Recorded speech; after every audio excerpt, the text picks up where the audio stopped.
Here. Dr. Salvino? Here. Here. Here. Mr. Lawson? Here. 1.02 Pledge of Allegiance. Would you please stand?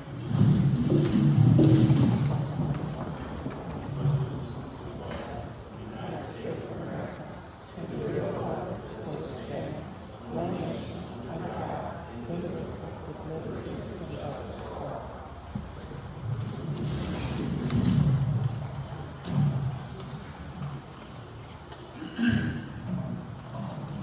Okay.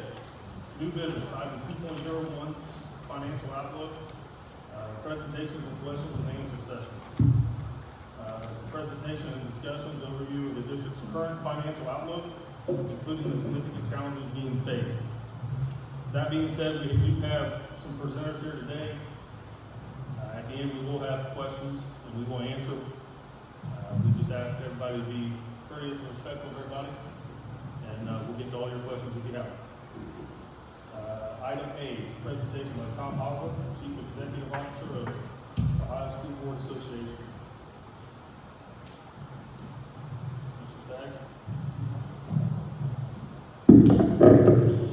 Okay, our two presenters are from the Ohio School Board Association. We have the CEO, the newly CEO of the Ohio School Board Association. Just want to read a little bio. Thomas Hosler became CEO of the Ohio School Board Association on September 1st, bringing more than 25 years of experience in educational leadership. Prior to joining Ohio School Boards Association, he served as superintendent of Perrysburg Exempted Village Schools for 18 years. His career also includes 7 years leading the school district in the Downriver, Detroit area. Mr. Hosler holds a bachelor's degree in secondary education and a master of education, educational administration, supervision, both from the University of Toledo. He also earned an educational specialist certificate in educational policy and leadership from Wayne State University in Detroit. And our second speaker, Nicole Piscatani, is the Deputy Director of Legislative Services at the Ohio School Boards Association. Prior to her role at the Ohio School Board Association, Nicole spent 5 years working in Washington, D.C. as a government relations coordinator for the Options Clearing Corporation and 6 years working as a government relations manager for the Columbus Chamber of Commerce. Nicole started her career as a Legislative Service Commission Fellow after graduating from the University of Toledo with a Bachelor of Arts in Political Science and Communication. It's my honor to present our two speakers.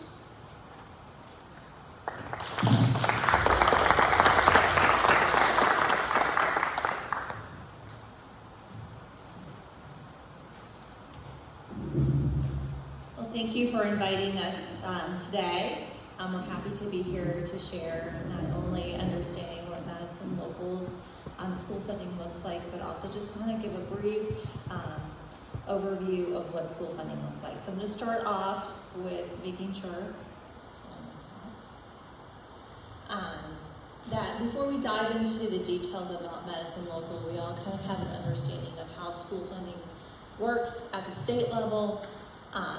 For starters, the Ohio Constitution requires that school funding, as well as all allocations, are only allocated for 2 years. So we just wrapped up the biennial budget. That was a discussion that took place between January 1st, really to the end of June 30th. But the allocations that the legislature has put forth will only be in place for the next 2 years. So that's one of the challenges with school funding, is schools don't exactly know every 2 years what they're going to receive from the state, because those funding amounts can change based on what the legislature decides to put forth.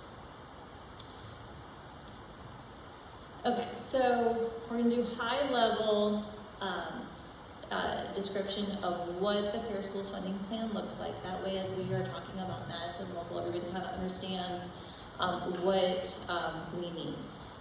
For starters, we are operating under the Fair School Funding formula. This was implemented several years ago. And the way that formula works is it uses both local and state data to determine what each school district receives. So when we talk about base cost, they have 5 different components that feed into that amount. So it looks at teachers, the salaries, administrators, the operations of the school building, co-curriculars, and supports. And what's really unique about the Fair School Funding Plan is that it looks at both state data and local data. So your base cost is actually individual to your school district. So I know they talk about average cost, but again, know that your neighboring district might have a different base cost, just based again on what those different factors are. And then across the state, everyone's just a little bit different. In the news, you may hear about the need to update inputs, and Tom is going to kind of dive into deeper what that meant for your school district. But because we use state and local data, it's important that we have updated information to feed into what the cost is to educate a typical student across the state. Those inputs were not updated in this past budget, and so we're kind of experiencing now an inbounds with how the formula is going to work, and I'll explain a little bit further as we go through. So every school district receives funds for every single student that's captured in that base cost, and then added on to that, certain students receive additional supports. And so the next group, the special education, disadvantaged pupil impact aid, English learner, gifted, and career technical education, we call these categoricals. And so within those different groups, and so we'll use career tech as an example, there are 6 different categories. And within each category, there's a weight that is used to help determine additional funds that those students receive. So that weight is multiplied by the base cost, and then those students who are participating in those programs receive additional funds to help with those educational needs. And that's the same for the rest of the other categories that I mentioned. So that's also included in what your school district receives from the state. The next one is targeted assistance. So some school districts across the state don't have as much ability to raise local funds as other districts across the state. And so there's a formula that the state uses to determine those districts and how much of those funds are then given to those districts to help kind of offset the differences amongst the different communities across the state. You guys also receive funding for transportation, and that is determined based on both ridership and miles. So they take the higher of the two, and then there's a state share that is incorporated into that. But your school district also receives funding for special education students as well as your non-public students who ride the bus as well. The last one I'm not going to focus on too much. Madison Local is not a guarantee district, but some school districts across the state do receive guaranteed amounts of money based on certain data and points. And so we're not going to dive too much into that just because it's not pertinent to your district. This budget saw 2 new funding components that we didn't see before. So they're outside of the formula. So there are some districts across the state that are rapidly growing. And so the legislature provided some additional money for those rapidly growing districts to help with enrollment. And then in addition to that, they also provided a performance supplement. And so they looked at the report card, and districts could receive additional money based on the star ratings within the report card. So if your overall school was 4 stars or higher, you received more. And then depending upon the progress component of the report card in 2 different ways, districts could receive more. So if you were 3 and higher, you received some additional funds, as well as if you showed improvement. Those funds, when we talk about the Fair School Funding Plan, these 2 pieces are not part of that. So if you hear things being said about these are outside the formula, that's what they're referring to, that they are not contained within what the Fair School Funding Plan, how it was implemented a couple years ago. Okay, so this graph, I actually pulled it from the Legislative Service Commission. Legislative Service Commission is a nonpartisan entity that helps the legislature, it helps them draft bills, it does research, it does fiscal analysis, and they pulled this information from the Department of Education and Workforce. And so it shows based on district's wealth quintiles, and so you guys are in quintile 4.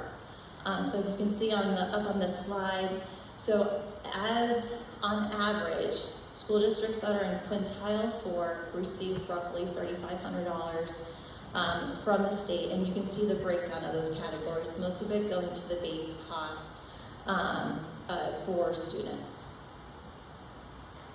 Okay, the state share. So this is kind of where things start getting a little tricky. And so, although the state determines what it costs to fund students across the state, there is a recognition that funding has to not only come from the state, but also the local. And so the state share is that mechanism that requires local communities to raise funds to help with public education. And it's determined based on property as well as income. Now, one really important note is when we talked about updating the inputs, those have to be legislatively updated every 2 years. And like I mentioned, they weren't in this past budget. The state share side of the formula is actually updated annually. And so there are shifts in what your school district receives based on that information coming into the Department of Education workforce and potentially changing the shift of what the locals are paying versus the state. Due to the high reappraisals that we've been seeing, this is pushing a lot of districts having to pay a higher state share than what they had been seeing in years past. That state share then means, so whatever your district was expected to receive as a base cost, you only receive a portion of that. So no district can receive less than 10%, and no district can receive more than 90%. And Tom will share with you where you are at the state share level. So this graph shows that difference. Again, you guys are in quintile 4.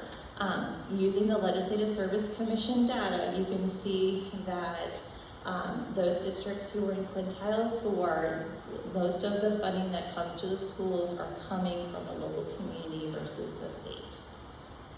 So just as an overview, we operate under the Fair School Funding Plan. It uses local and state data to determine what the base cost is for students. There's additional money that comes from the categoricals, and then again, we have that state share that determines what the state will pay and then what the locals are accepted. And now Tom's going to kind of dive in deeper into what your numbers are. Well, thanks, Nicole, and thank you, Board of Education, for allowing us to come out and answer questions and share a little bit of information. And all of you that are here, thank you for taking the time to come out and learn a little bit about school funding and the impact that it has on your community and most importantly, your students. When you think about the students that are in kindergarten right here, they're graduating in 2038. So let that sink in for a little bit. How many of us will be around in 2038? But the idea of state funding in the Fair School Funding Formula was born out of the idea that there was going to be a partnership between the state and the local communities. And the state, as Nicole kind of outlined, the state was responsible for taking all the teacher average salaries, coming up with a number, and updating that number to keep up with what is happening. And they would bring that to the table. And then the local community, your income tax goes up each year as you file. They collect that information. And your property taxes also are changing. So this idea that the state was going to keep up with the average salaries, and that was what their contribution was based on, because we know at the local level, those increases are happening every year. Every year you file taxes. Every 3 years you're getting your property reevaluated. And so the first few years, the numbers were being updated by the state, the average, right along with the local share with property taxes and local income being calculated. And as Nicole said in this last biennium budget, the state said we are not going to update our numbers. So now you have a situation, and the way that I can explain it best is think of like when I was younger, there were kind of seesaws or teeter-totters that were on playgrounds. I don't know if they're out there anymore. And if you found somebody that was similar, you could kind of bounce back and forth. But if somebody jumped on, or two people jumped on, that one person was stuck up in the air for a long time. So this teeter-totter is that relationship between the state and the locals.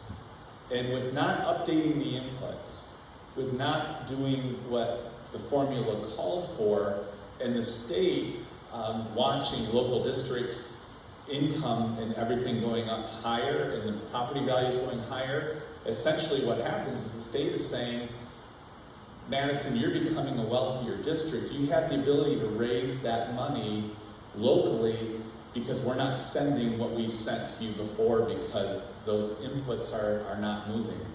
And all of a sudden that teeter-totter gets out of balance. And I think that is where we are as a district. So we'll kind of go through this a little bit with that. So, you know, I'm from up until about a month ago, I was from Northwest Ohio, so I did a little kind of review of the district.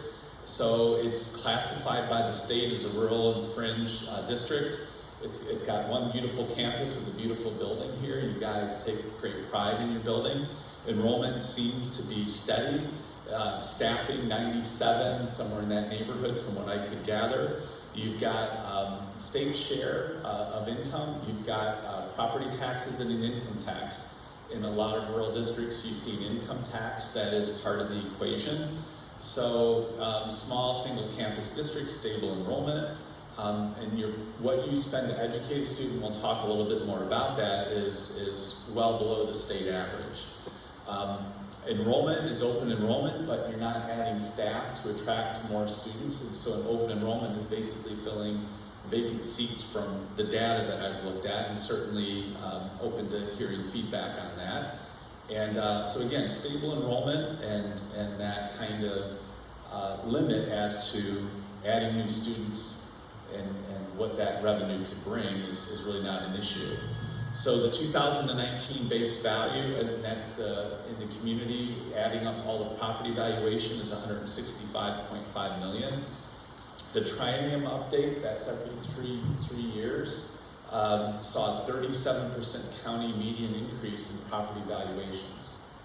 That doesn't mean your taxes have gone up 37%, but your home values have gone up 37%. And your taxes will go up a portion of that, and that's where it gets a little confusing with the 20 mil floor and the House Bill 920 reduction factor. That we can dive into that. But you guys, and there's between 300 and 400 school districts that are on the 20 mil floor, and there are 609 school districts in Ohio. So what's happening is this. There's a law that was passed in 1976, House Bill 920. And what it says is that if you pass a levy, and I'll use very simple explanation, that is a 4 mil levy, and it generates $4 million a year.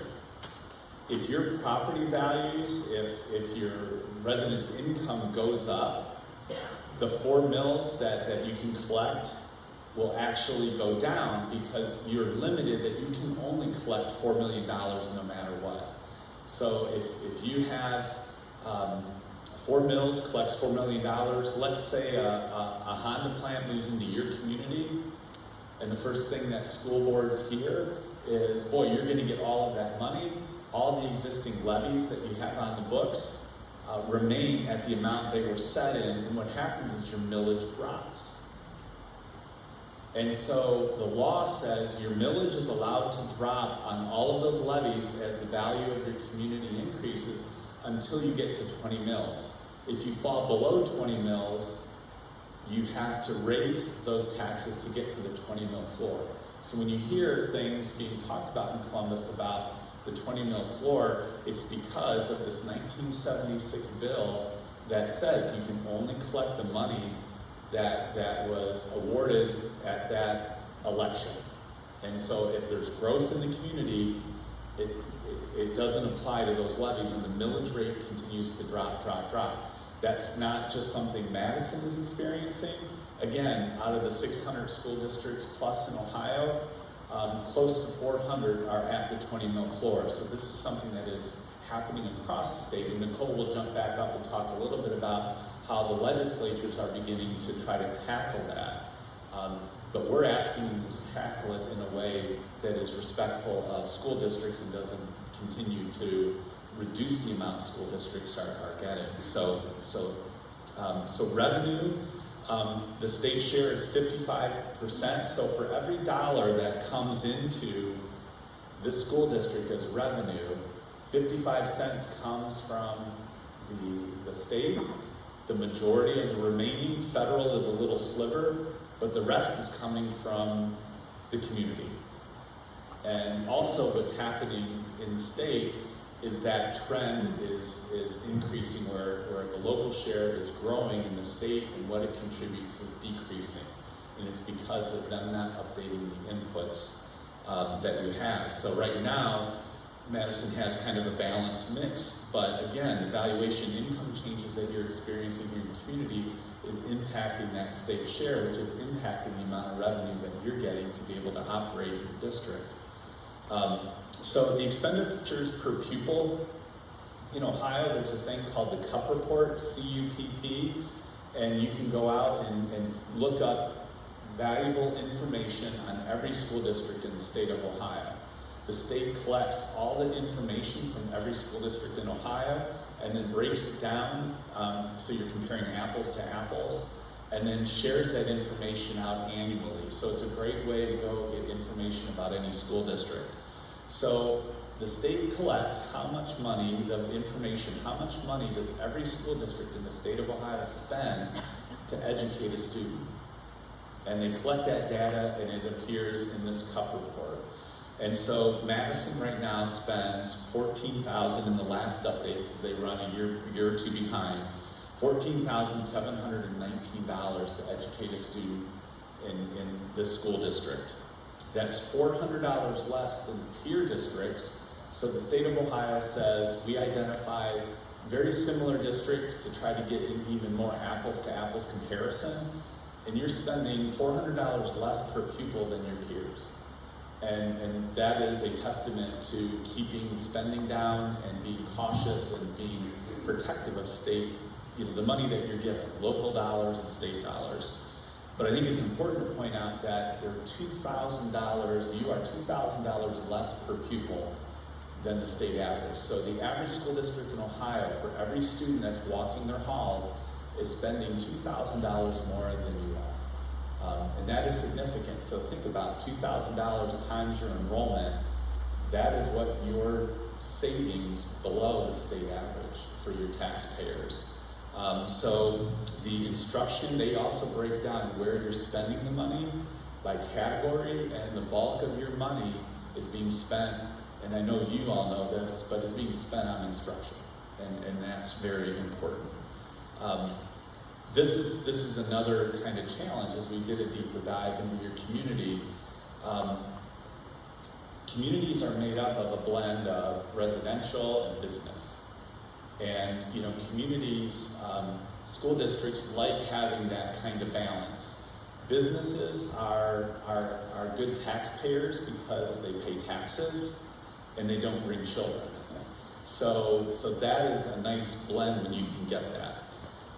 So the state average is 75% of the local tax base in the school community is residential. Here in this community, it's 93%.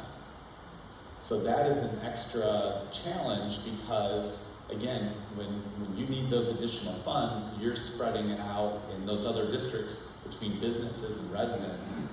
Here it is residents. And then again, that state share is very important in that kind of an environment that you have here, because you don't have the business community to help. You're relying on the state, and we talked about the state's kind of response. So much more dependent on homeowners, and then the business valuation, again, in the average community in Ohio is about 24%. Here it's about 6%. So again, it's about that balance. So it's relying heavily on residential farm more than the average district, and that makes it very vulnerable to valuation increases, and then certainly the state with the not keeping up with the inputs. So again, information about that. Did take a look at administration, how much you spend per pupil on administration, because I know people look at that very closely. Here at Madison, the amount that the state calculates you spend on administration is a little over $1,600 per pupil, and similar districts is $1,900. So your apples to apples districts, you're well below in what you're spending in administration. And then the state is spending $2,200 on administration, so you're almost $600 per pupil less on administrative costs, which I think the community always wants to know that information. Administrators play an important role in student success, but certainly as you begin to pare down your spending, you're running pretty lean in terms of what you're getting and what you're spending. So I think that's very important. This is just kind of a placeholder to show how the funding looks when it comes into the treasurer's office. The base cost we can understand how that works. It was adopted a little over 7 years ago. Prior to that, and Nicole did a good job of explaining, how it's calculated. So what the state does is it says, okay, if you have 100 kindergartners in your school district, the state takes the average teacher salary from across the state and says for every 20 students in kindergarten, we will provide the funds for one teacher.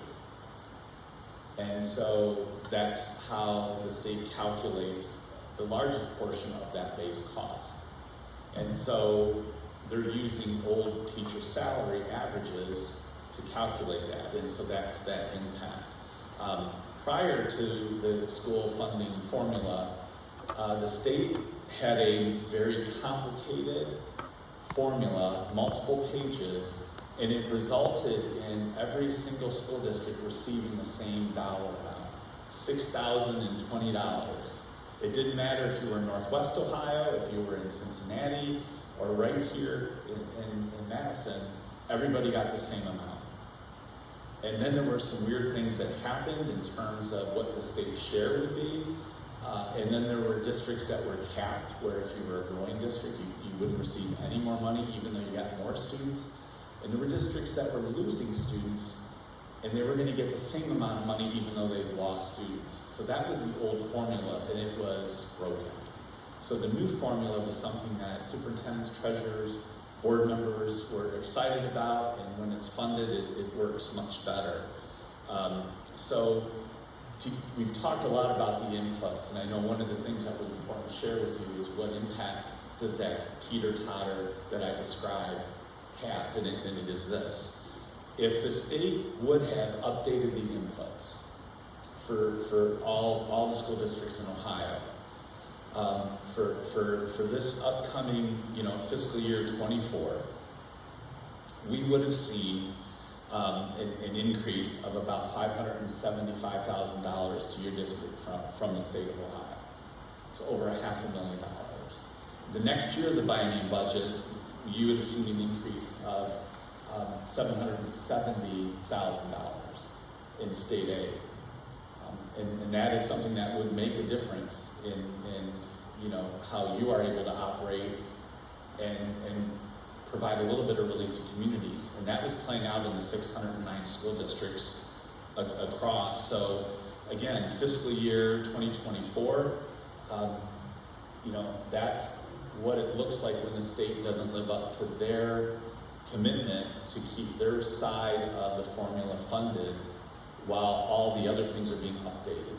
And that puts that extra burden on local communities, because if you're a school district and you're hearing this conversation, not only here but in other communities, and we're certainly hearing that at the Ohio School Boards Association, is that if you're a school board and you're seeing state funding go down in 2 years over $1 million, and you're on the ballot with a renewal, that becomes really critical.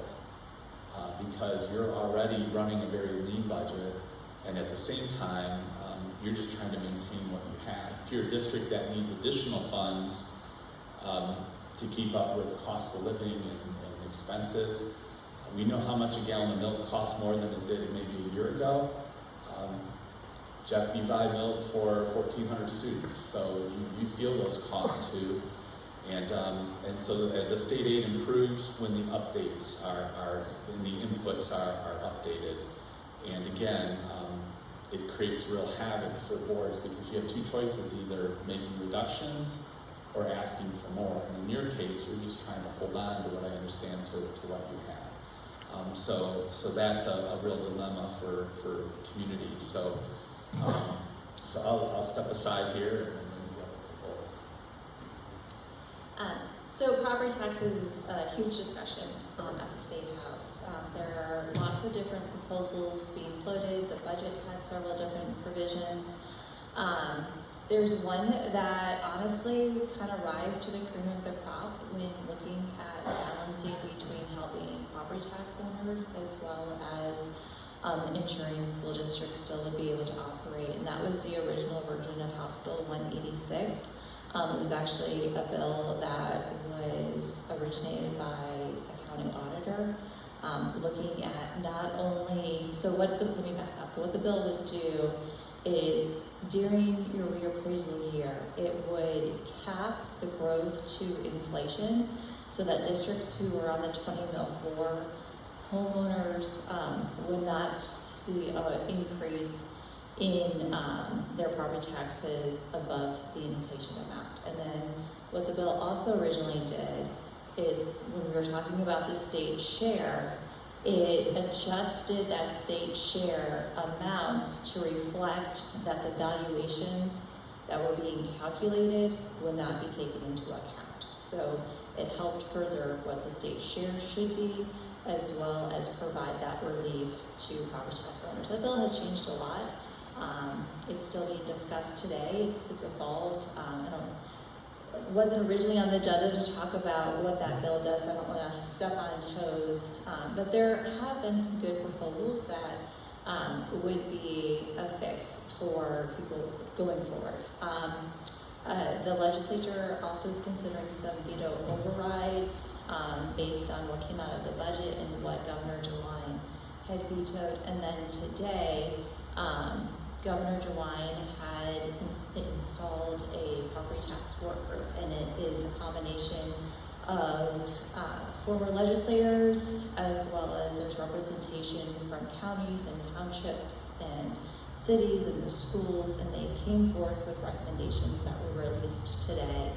And so we'll have to see, based on that report, how the legislature responds. But we understand that due to the high valuations that homeowners are feeling the pinch.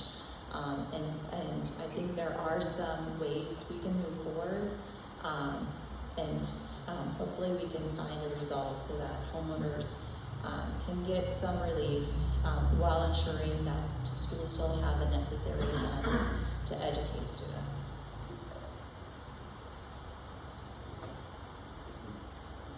And I think that, you're not immune to having to, deal with increased milk and heating and all the kinds of things that homeowners are experiencing. So you're continuing to manage that well.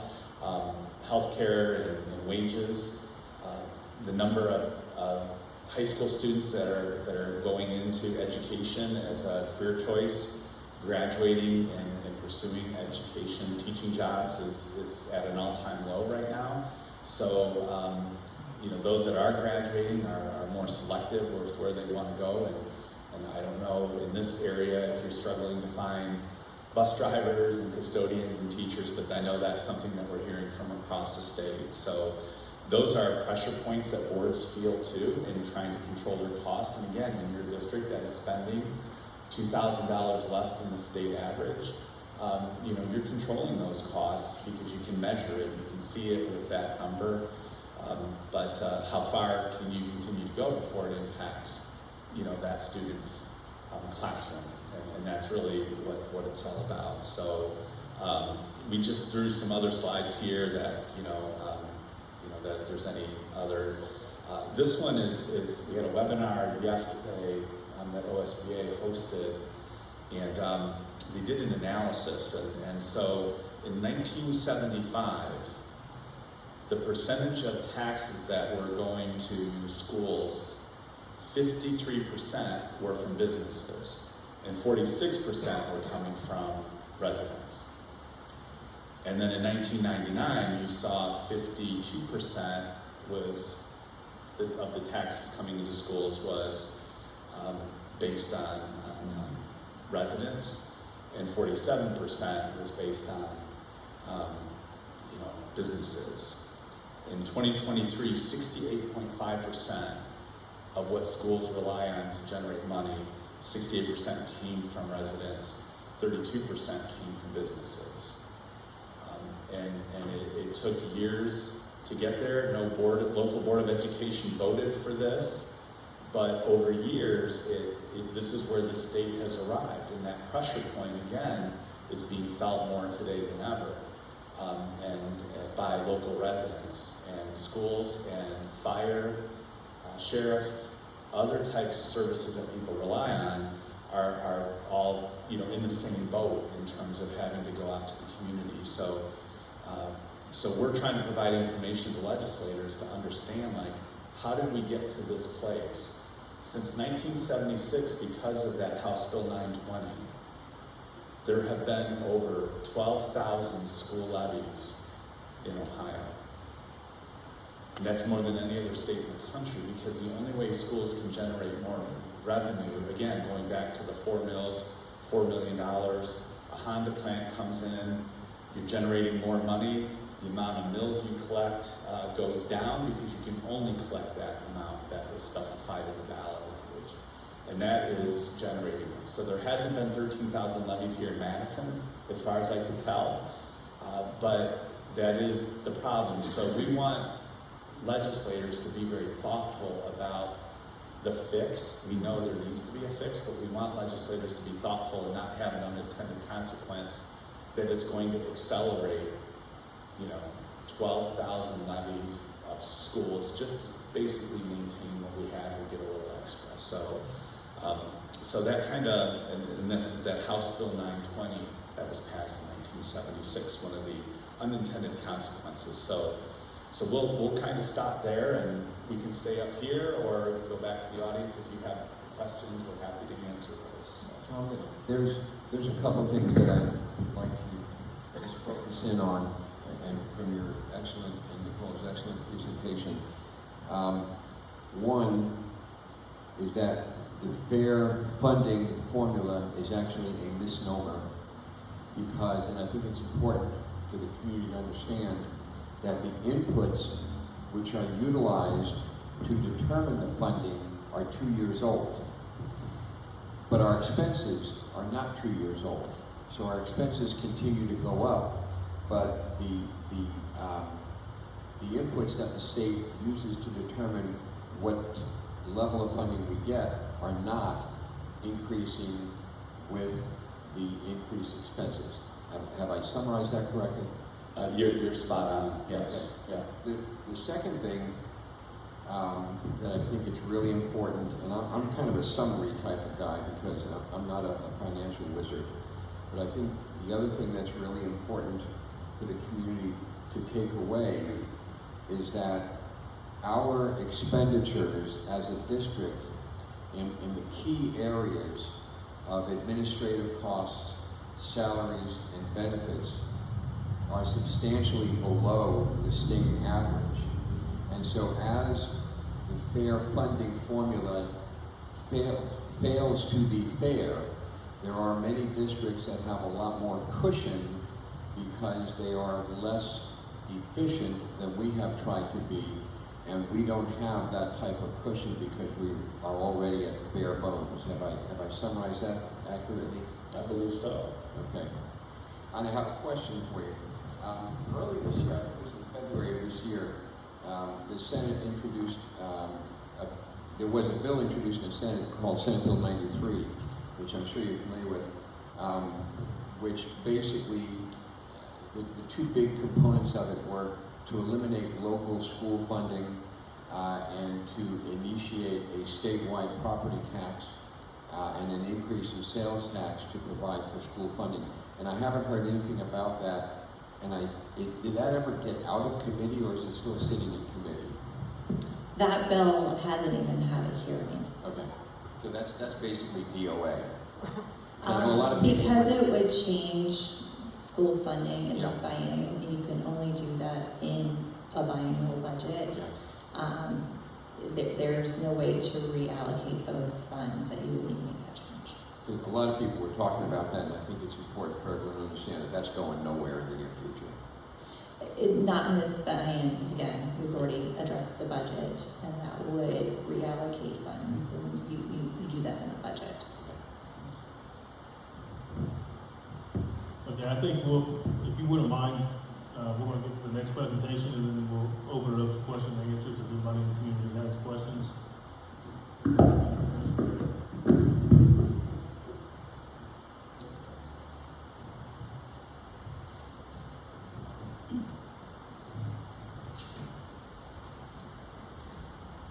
Okay, item B, presentation of the district's financials forecast by Terry Lee Frederick, Treasurer of Madison Public Schools. Hello, everybody. This is not my thing, so bear with me through all of them.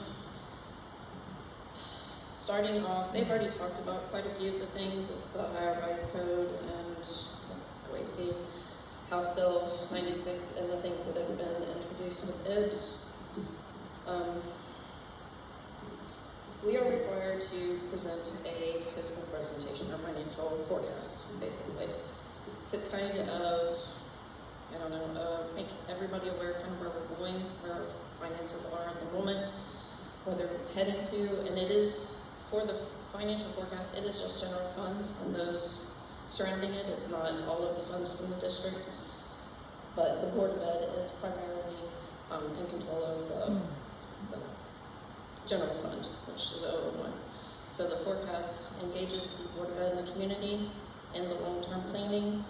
It serves as the district's ability to sign off on 412 certificates, which is something we have to sign off on to say that we are going to have the funds. So like salaries, or we do our master agreements for negotiations to say that we can increase by 3.75 and 3.5, which we just agreed to in the fall or in the spring. And then it provides the Ohio Department of Ed and the state kind of an awareness of where the district is or if we're going to be in financial issues in the near future. This one got a little messed up on this one. So before we get to the actual numbers, this presentation is supposed to say that it's like a painting or a snapshot of where we're at today. It's viewed as the key management tool for the district. The numbers tell the smart part of the story, the notes and assumptions that will be uploaded to the state and available to anybody that would like to see them. Kind of goes into detail what each line means. The 5-year forecast kind of it encourages us to look at future year projections and look at where we're going and how we're spending the funds that the community and the state has provided us. So it's divided into 2 sections, which the top would be the revenue that we're expecting to see. The second section would be the expenditures. And as the president and for OSB explained, that it's our 2 main sources are local and state. Our expenditures are salary, wages primarily, benefits, and then purchase services, supplies, and capital.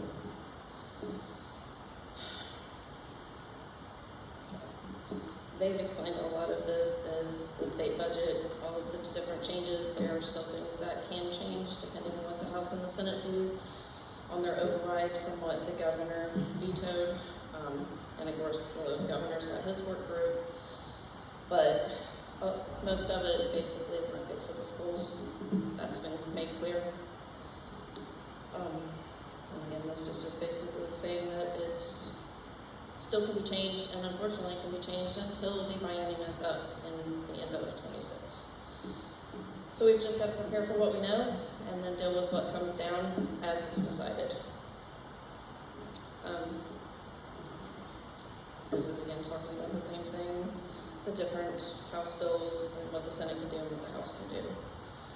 This presentation will be added to the minutes once we post those so that you can see the entire presentation if you want to dive in deeper. So House Bill 96 continued the fair school plan, which is what they stated. The current funding has us on the formula. We are capped as far as what we can receive, which is different from the guarantee, which we're going to explain, but it doesn't really apply to us. Capped is even if we're gaining growth, we're not gaining any new funds. So we receive 57.5% of our revenue from the state, 42% from local sources, which, as you've seen, us being 90% residential, it's the community.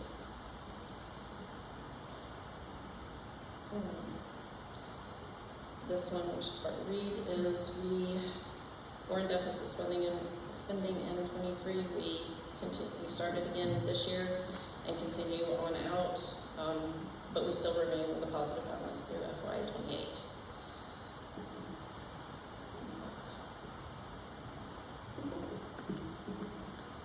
I apologize. This did not look like this when I reviewed it on my computer. Oh my gosh. When I did it as a presentation. It's hard to read. They explained that our state funding is foundation aid, the DPIA, gifted, ESL, homestead, rollback. Local funding is tax revenue, tuition, interest, Medicaid. So, as we said, 57 majority is from state funding.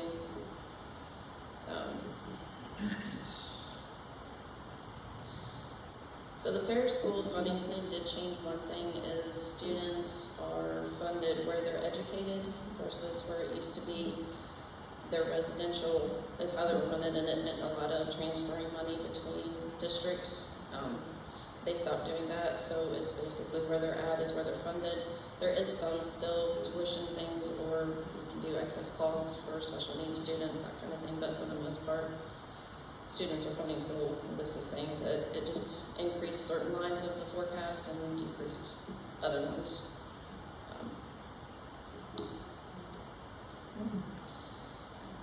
For us, as you can see, our wages and benefits for the district are 68.7%. Our healthcare costs increased 12%, which increases your benefits.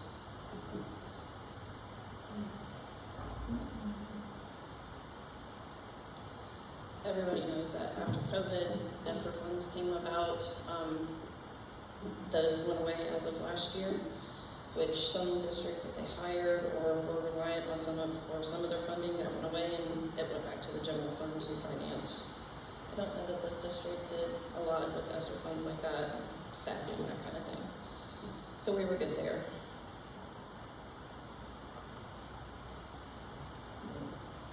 This one explains that our cash balance falls below the board approved targets beginning in FY 28. I explained we have a positive balance through there. If the renewal fails, I believe either way we're probably still going to go below.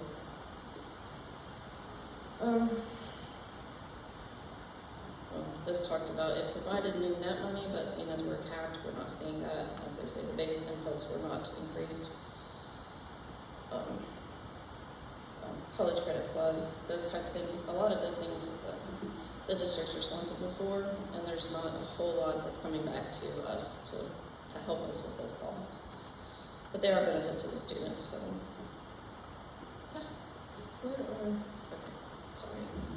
There was a lot more to this presentation as far as numbers.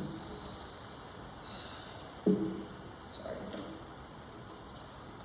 But basically it was just talking about the differences with us, where like it showed more charts on where the state funding was compared to local funding, but we still, as I said, primarily state. I think that's pretty much the presentation. Thank you. Currently, I think we put you on the spot, and I think you probably already know the answer to this. How do the salaries for our teaching staff compare to state averages? I don't know ours compared to state averages, but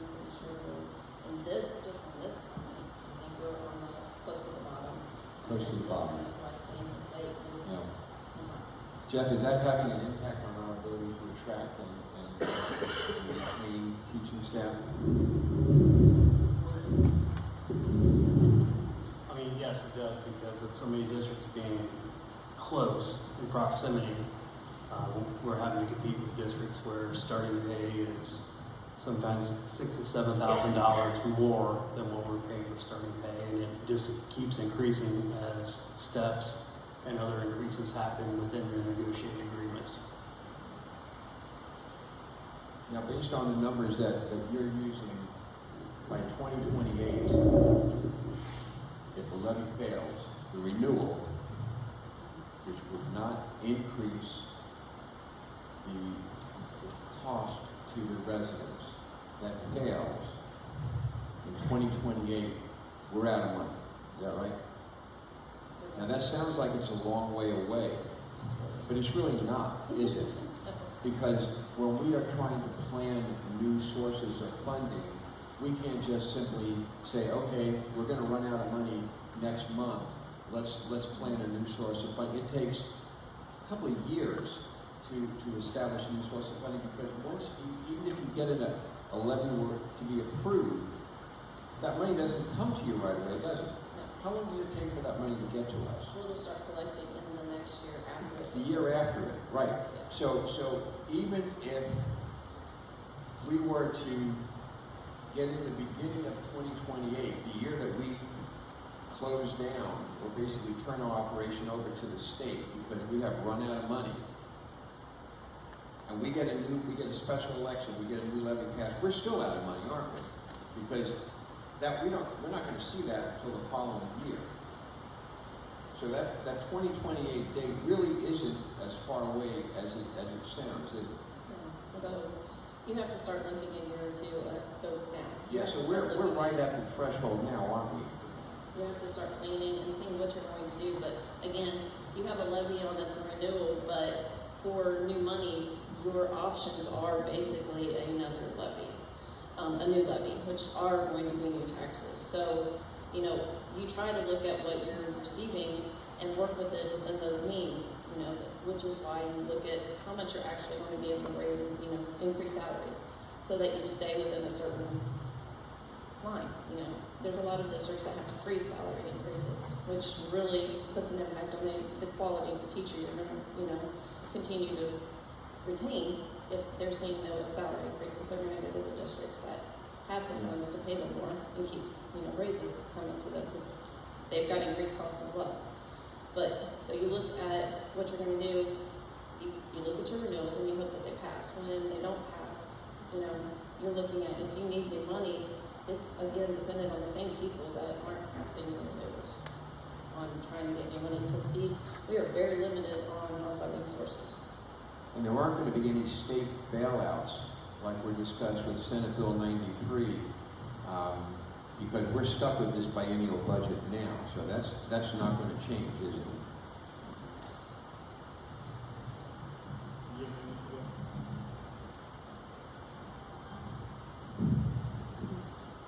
I think we're here to talk about the renewal. And the renewal, if we do pass, will push us out one more year with positive funds. I think that's important to understand. We're projected to operate at deficit this year. I believe the levy committee and the school board has tried to communicate what will be cut if it fails. By passing, we are able to bring back a little bit of busing. We're able to hopefully decrease pay to play. We're hoping to bring back a couple things, but it's important for the community to understand also that it is, with the new state budget buy-in, we will have to try to either figure out more ways to cut or look for more money somewhere. I think that's important. The renewal tonight is what we're going to talk about. It's extremely important, but I think we also have to continue to plan for the future.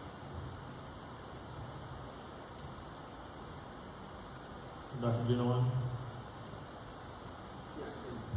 Kind of echoing what everybody has said so far. I think that part of the problem is coming to a head right now because COVID funds, we did not go out and spend additional funds on more programs. We used the COVID funds from 2020 to about 2024 to help our expenditures in our general fund. So that kept us from getting into financial troubles through those years. And then honestly, we've had the increase in property taxes that have helped float us along further. But we've tried to be fiscally responsible and keep within those means without increasing the cost of the community. And I think at this point, you know, those numbers are running dangerously low. And we're going to need to figure this out, because for the first time in my 12 years of being on the school board, the state legislature has always seemed to be a partner to us, I always felt. They were always looking to us saying, hey, what can we do more? How can we get you a little more money?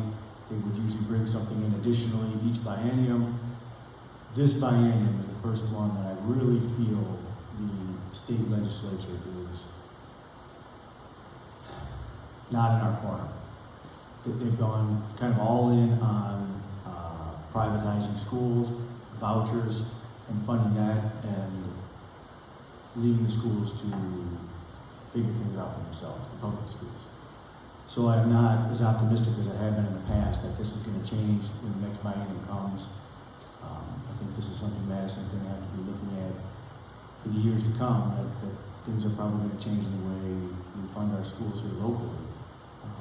But right now it's pressing to keep the funds the way they are so we can keep our education as great as it is. Keep our great teachers, keep our great staff. This is an incredible district and it's an incredible community, and we want to keep it that way. Mr. White? Maybe, I don't know, Ms. Frederick, if you know this or not, Mr. Staggs, how much money is the state giving to private education compared to public education? Do you know that ratio? Maybe, or Mr. Hosmer, do you know that answer? So I think for every student at the high school level, I might be off because they don't move. But I think for every high school student that goes to a private school that their family earns $120,000 less, is $8,300 or somewhere in that range. It's a little bit less for health benefits. And that's state money? Yes, sir. And I believe at the same point, we were getting $4,400 per student. That's a big problem. I think that the state share goes out, he gets a full amount, whereas housing right now is supposed to have local funds. So what they're giving the state, they get what the state provides.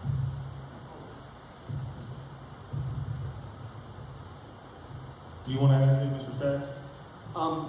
Part of that, there are 3 districts in Butler County that are not losing enrollment: Madison, Lakota, and Monroe. But as a presentation, you had to go grow 3 to 5% more to get additional funds. We are growing at 1.5%. Knowing that we have a couple of housing developments going in currently, that number will increase. We get all those students, obviously, because it's in our school district, but that territory is being annexed and being tipped by Trenton. So what we would have gotten 100% of property taxes, they have tipped the city of Trenton at 75%. That means we get 25, and actually we get less than 25 of that. But we have all those students. Currently, we believe we have the room for those students, but if we see more growth, let's say coming from that side of the district with Trenton, and they keep tipping it, that's a huge problem, because obviously our class sizes are going to go up until the fact that we don't have any more room, but we're not seeing also the full value of those property homes.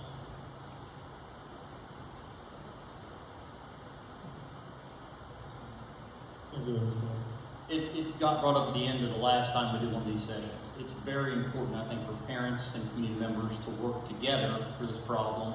But I think it's important to understand also our staff is amazing. The cuts that we've made and the cuts that we will make, we will work in conjunction with the community with. But our staff, our kids, our staff still love our kids. They think the world of them. Our staff thinks the world of our kids. This isn't impacting the way our kids are treated, I don't think, yet. I want to keep working with the community to make sure it doesn't get to a point where that starts getting affected. Alex, again, based on the analysis that you so eloquently did a couple of months ago, if we do pass the renewal, we can bring back busing for all students? Yeah, I believe we discussed in open session that if this renewal levy passes after Thanksgiving break, we would bring back high school busing. And we also discussed lowering the pay to play for extracurricular activities, did we not? Yes, we would agree. I don't believe we 100% finalized when we would do it, but we were going to lower pay to play from current $400 back to $250. Yeah.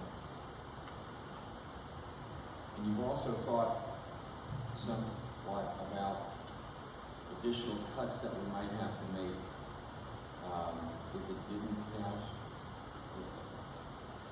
Do you have a clear enough picture of what that might look like that you feel comfortable sharing that tonight, or is that something that's... No, I believe the levy committee's already started putting some of that out. I believe what we decided with the renewal levy failure, pay to participate would go to $725 from $400. And what that does is that pays for not the entirety, but it pays for our athletic director, which has been moved to part-time. It pays for the transportation. It pays for the supplementals for the coaches, for the band, for the arts, for all of our sports. So that $725 would kind of put all the onus on the parents to pay for it.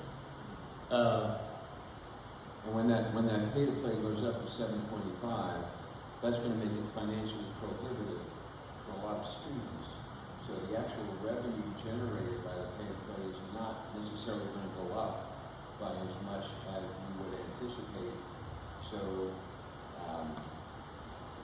it's really, we were kind of hoping that would fund the program, but really is not going to fund the program, is it? Because there's going to be very likely a significant decrease in what kids can do, because we have students that are participating in several different activities. They may be in band and in theater, they may be in baseball and in football, and they may have a couple of students in school, and with that kind of an expenditure, I suspect parents are not going to be able to finance that. Yeah, I will. Do you think that's a reasonable assumption? I think so. We also talked about $60,000. Did that a couple times now. $60,000 cuts in clubs and extracurriculars. Board office position, high school secretary, elementary aide, a middle school English teacher. If it doesn't pass, we're trying to find a grant for a school resource officer. Well, I think we, Mr. Stagger, Yeah, working hard on that one. I know that's important to us. Another secretary, and then, we're going to have to, and again, I am one person, I don't speak for the whole board, but we're going to have to revisit busing, whether that is down to state minimums or, maybe we get creative and try to figure out a way for kids to show up to their own football games when they're away. I don't know what the answer is, and we'll have to see where all the state stuff lands before we know exactly where we're at. But it's going to be pretty heartfelt if we don't pass this one. But we'll do it. yeah, I know we have discussed in the past, and I know Mr. Staggs has been on it, and I know Mrs. Smith, I saw her here earlier. I know those two specifically have really tried to work and get grants to help us out. And I know Mr. Staggs' last meeting mentioned how that model works and how the federal government sees us. The federal government sees us at a 9% poverty rate when we have 44% or 48% on free and reduced lunch. We're at 44, this year currently we're at 44%, and our poverty rate is actually 28%. And a lot of the government grants the reason we're looking at government grants is because they're large. And one of those in particular that we would qualify, because you at least have to be at 20%, is a $500,000 grant, which obviously would be very helpful to our finances. And the reason that, as we investigated, well, why do they have us at 9%? That would be, And you think of some of the highest, richest places around this area, they're at 9%. They don't use our free and reduced funds or our real poverty numbers. What they have done this past summer, and they'll do it all the way through December, they send randomly surveys to our residents. And it says from the government, and it's basically talking about put your income in for the federal government. Totally voluntary, you get it in the mail, and they'll send it randomly again until December. Whoever fills those out, they base that number on, it could be as little as 5 to 6 people. Literally, if they're the only ones in the community fill it out, they base our poverty rate on that, not really what it is. They know that. We've been in contact, Congressman Davison's office, Senator Marino's office, and currently they're working on our behalf. We haven't heard any more on that because they have told us once they go dive into that with those groups in the federal government, they have 30 to 60 days to respond. We've lost our chance this year with any federal grant because at 9% we don't qualify for any. And that's not our actual number. Actually, if it was 28%, we would qualify for almost all of them. So we're losing money, grant money, because the state thinks that we are richer than we are, because the way that they determined how rich we are is to send out voluntary questionnaires that people have the option of not filling out, and when they don't fill them out, it goes back to the state and they say, okay, we'll just use the ones that we got. And the ones that we got says that our poverty rate is 9%, which is actually 3 times that. Yeah. You know, I've heard people in the community be unhappy because of some of the expenditures like repaving the parking lot. I've heard people ask, why are you repaving the parking lot when you've got no money and you're trying to get levy renewals? But that repaving doesn't come from the same revenue pot as we use for operating expenses, does it? No, that is a separate fund. It's called a permanent improvement fund, only to be used on improvements that last at least 5 years. It cannot be used on salary.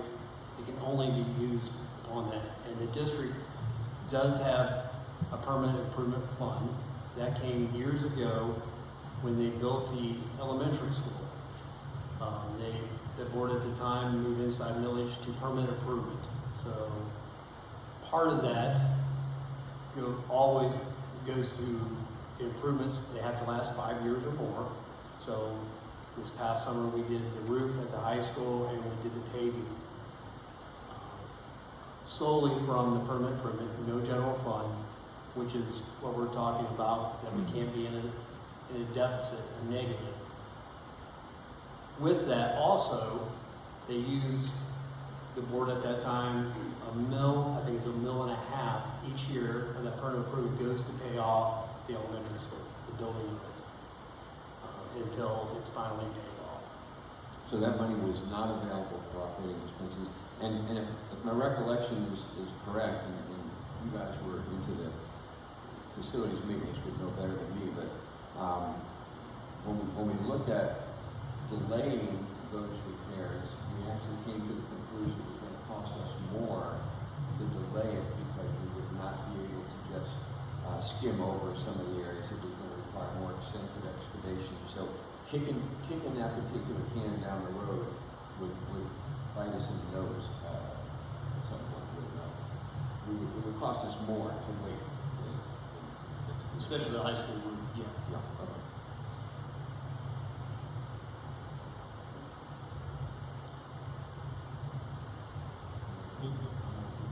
You guys have anything else?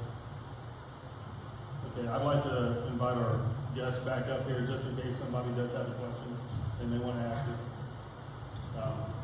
So at this time, we're just going to, I'll do my best. You raise your hand. I will call on you. Introduce yourself, ask your question, and we'll see, we'll answer it the best that we can. And I truthfully, And honestly, it's we can't afford it. So, do we have any takers? Mr. Phillips. All right, so first of all, thank you for the presentation. Can you hold on? Can you hold on real quick? All right. Mr. Brown, do you have a microphone point by chance? Right there. Oh, you're down there.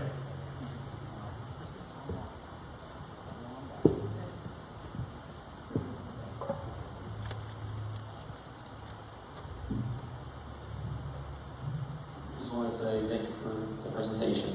And my name's Mark Phillips. Got 4 kids here at Madison Elementary. Love the school, love the teachers, love what they've done for our kids. And I can tell you right now that if you ask me, I'm probably for the renewal, but there are a few things I just want to clarify.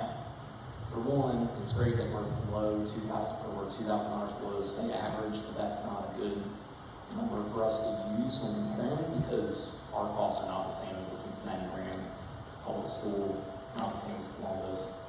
Our costs are a lot different. So just because that was mentioned like multiple times, I want to point out that it is really more important to focus on the peers, and even that can be really kind of skewed based on what the individual school's needs are. So I want to put that out there just so that no one else is thinking that we're $2,000 short. The other thing is, I saw that one of our slides said that the state provides 57% of our funding, but on this handout it says 32%. I'm not sure which one is correct. Can you speak up? I couldn't hear the first part of that. One of our slides said that the state funding was going to be 57%, but the handout says it's expected to drop to 32%. So I'm not sure which one is correct. I think the 32% was an overview for all of Ohio. Was it that pie chart one or whatever that you saw up there? It was just a word. It was on the Madison one that said 57% of our funding comes from the state. But this handout says 32%. The handout is for the whole state. That was, the handout's in general of how school is funded. The handout that So was it's up not top here. specific to us, so we're getting more funding than the state average. Because you're saying that 32% for the state average, we're getting 57%. Is that correct? Correct. Okay. So, all right, just want to make sure that that's stated. And then I had a question. What is the minimum board-approved cash balance? It's more of a goal, from what I understand, it's a 60-day cash reserve. Okay. Well, our slide said that in fiscal year 28, if the renewal is not approved, we'll be below the board-approved. But I think it was Dr. Solomon here said that we would be out of cash. I don't know if that's necessarily true. That's not up to us. We are required to maintain 60 days of operating funds. Once Well, we then what's the drop below goal? that, no, I guess what's our projected fiscal year 28 ending cash balance? At the end of the year, we have $700,000 projected with the most recent 5-year forecast. Okay, so we would not be out of cash. I just want to. No, but we would be below that 60-day. But the statement would have said that we would be shuttering our doors because we wouldn't have any cash within the fiscal year 28. Well, what happens, I think that's a very good question. Shirley, can you explain what happens when we go below that 60-day reserve?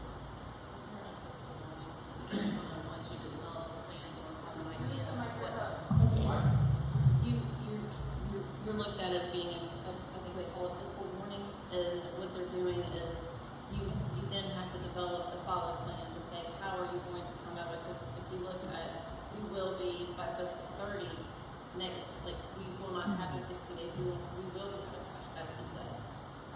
So once you're to that point where you don't have that 60-day that you're running on, they're gonna, a solid plan, and that would be for districts. The only thing you have is to go out to the community for a new levy, new monies is what they call it. So we wouldn't be turned over to the state. You could if you can't develop a plan and expect that it's going to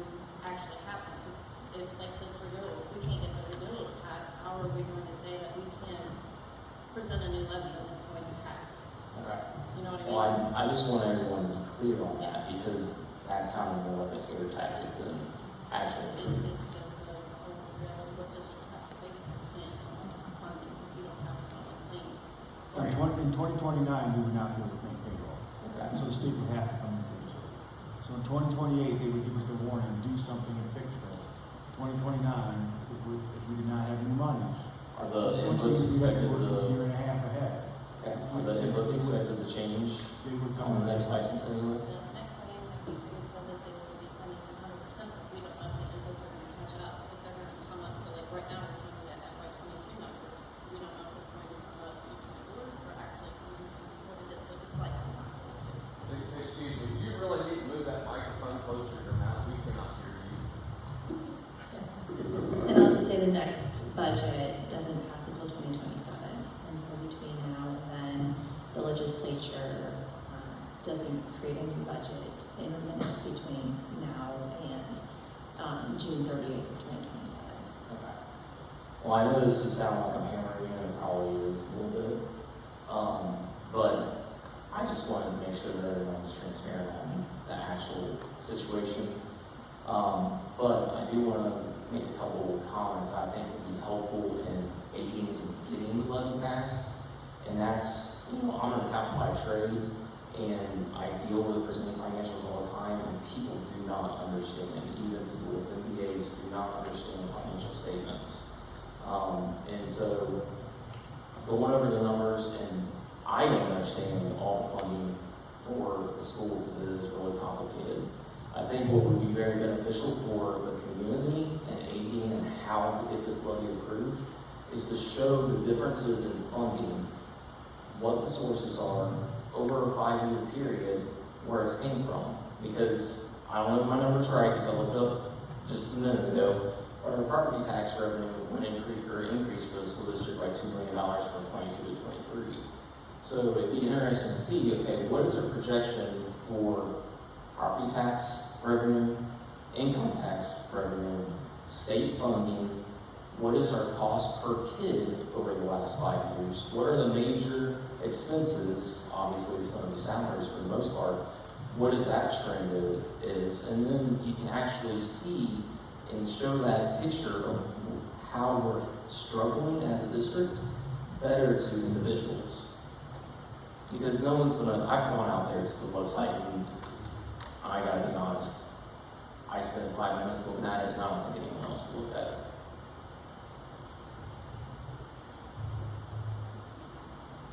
No feedback on that? Well, I'm gonna say, I think your 2 million figure is the total. The district only gets 70% of that. By my calculations, we're about 1.3 million.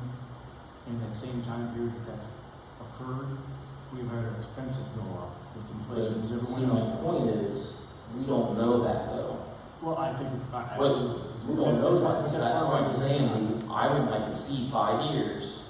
What's our state funding, what's our property tax funding, what's our income tax funding, and what are our expenses? But that's exactly what the 5-year forecast is, you Yeah, know. that's twice a year. No one's gonna look at that. No one's gonna look at it. You need to put it in a graph format to show the trend. I mean, I don't know if anyone else Maybe. agrees with me. But no one, and you guys haven't even shown the financials. You didn't even show that to us today. You're trying to get money from us. We're trying to tell you how to get money from us. You should listen to us. Yeah. You want to get money from us. That's- That's why I was wondering if we could plug these, you know, into like a, because we can import it to an Excel or export it to an Excel spreadsheet, and then maybe from there be able to put it like in a pipe, you know what I mean? Like where our slices come from at that point. I don't want to see a slice. I want to see an actual graph that shows revenue by or funding by source, expenses by source. What is the percentage increase of revenue by source? What is the percentage increase by expense category? I think that would make a clearer picture. Like I know I'm probably sounding really bad coming up here, but the picture is not clear to anybody. And a lot of the things that was set up here, I believe, are just simply not true. The $2,000, it's not a good number to look at. We're not going to be out of cash. I understand we're below the 60-day threshold, but we're not going to shut our doors in fiscal year 28. So I just want to make sure that everyone has the right picture everyone's clear on what the real issue is. What measures have we done besides everything that affects everybody? We know because it hit our pocketbook that transportation has been cut. We know that pay to pay has been implemented. We know that you're saying that it's going to go up if this doesn't get renewed. But we don't see the other things that you guys have done. Have you looked at changing suppliers for propane, for your propane service? Your school supplies, are you doing any kind of measures there to cut other areas of expenses that we don't see? I mean, that's the kind of visibility that as a school district, I would like to see, so I have more faith in the board that you guys have are true, or that you guys are giving us all the information, and that this is a true issue. Every one of those issues that you just brought up has been discussed and presented at various board meetings throughout the year. I've looked at board meeting minutes and don't discuss The pie graphs that you described. I didn't ask for a pie graph, I asked for a bar graph. Are bar graph. Well, they were presented in form of pie graphs. Have been shown in the treasurer's reports on multiple boards. So you're telling me I can go out there and I can see 5 years, I can see what we've cut. Hold on. I'm trying to be respectful. We're having. Yeah, but you also cut me I'd like off. to answer some of the questions that you're raising. If you would not, I didn't interrupt. I would appreciate the same courtesy. The issues like the propane. You do realize you're trying to get money We from me. discussed that at a previous board meeting as to how much we were spending on propane and how we were able to cut back on the cost of the propane and actually get it cheaper. So we can try to summarize everything that's happened over the last year in one flyer, but it's difficult to do. That's one of the reasons that we're here tonight. Yeah, but you haven't presented that data. I don't even know what our cash balance is. Well, you just told me. But I don't know what our revenue is by funding source. I don't know what our expenses are. You haven't shown that to me. And we probably should have provided a 5-year forecast there. I mean, you're right, we should have provided a 5-year forecast for everybody. Because I've got one, I'll be happy to show it to you after, we should have provided that for everybody. Because it does have it all broken down. I'm telling you right now, I am for the renewal. Okay, I am for the renewal. But I'm frustrated as a taxpayer because I really don't know. I know you said that in the slide you want to be transparent and all that, but that's not how it's coming across to me. So I know you guys can be angry at me. I know I'm getting frustrated. No, I'm not angry. I'm not. Yeah, no, he is. Well, you know how to get a hold. Your ideas, I'm more than happy to take those ideas and we can run it by. And I ask anybody, any board meeting that we have, I encourage anybody to come, and I can say for the past year, since Mr. Webb and 4 months here, that Mr. White's been here roughly, or 3 months.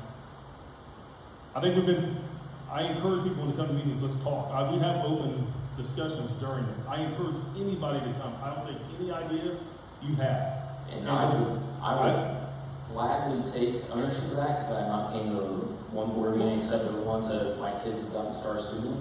But I will say that it's difficult as a parent of 4 to make the time to be able to come to that. Should we make the time? Can we make the time? Absolutely. But it would be great to be able to have additional resources that can have that information. I wholeheartedly agree with you. I know that Ms. Frederick here is new into it, and I know she is open to ideas that we give her. So you send those suggestions to me on my school email, and I'll look into it for you. All right. Thank you for your time. Thank you. Appreciate it all.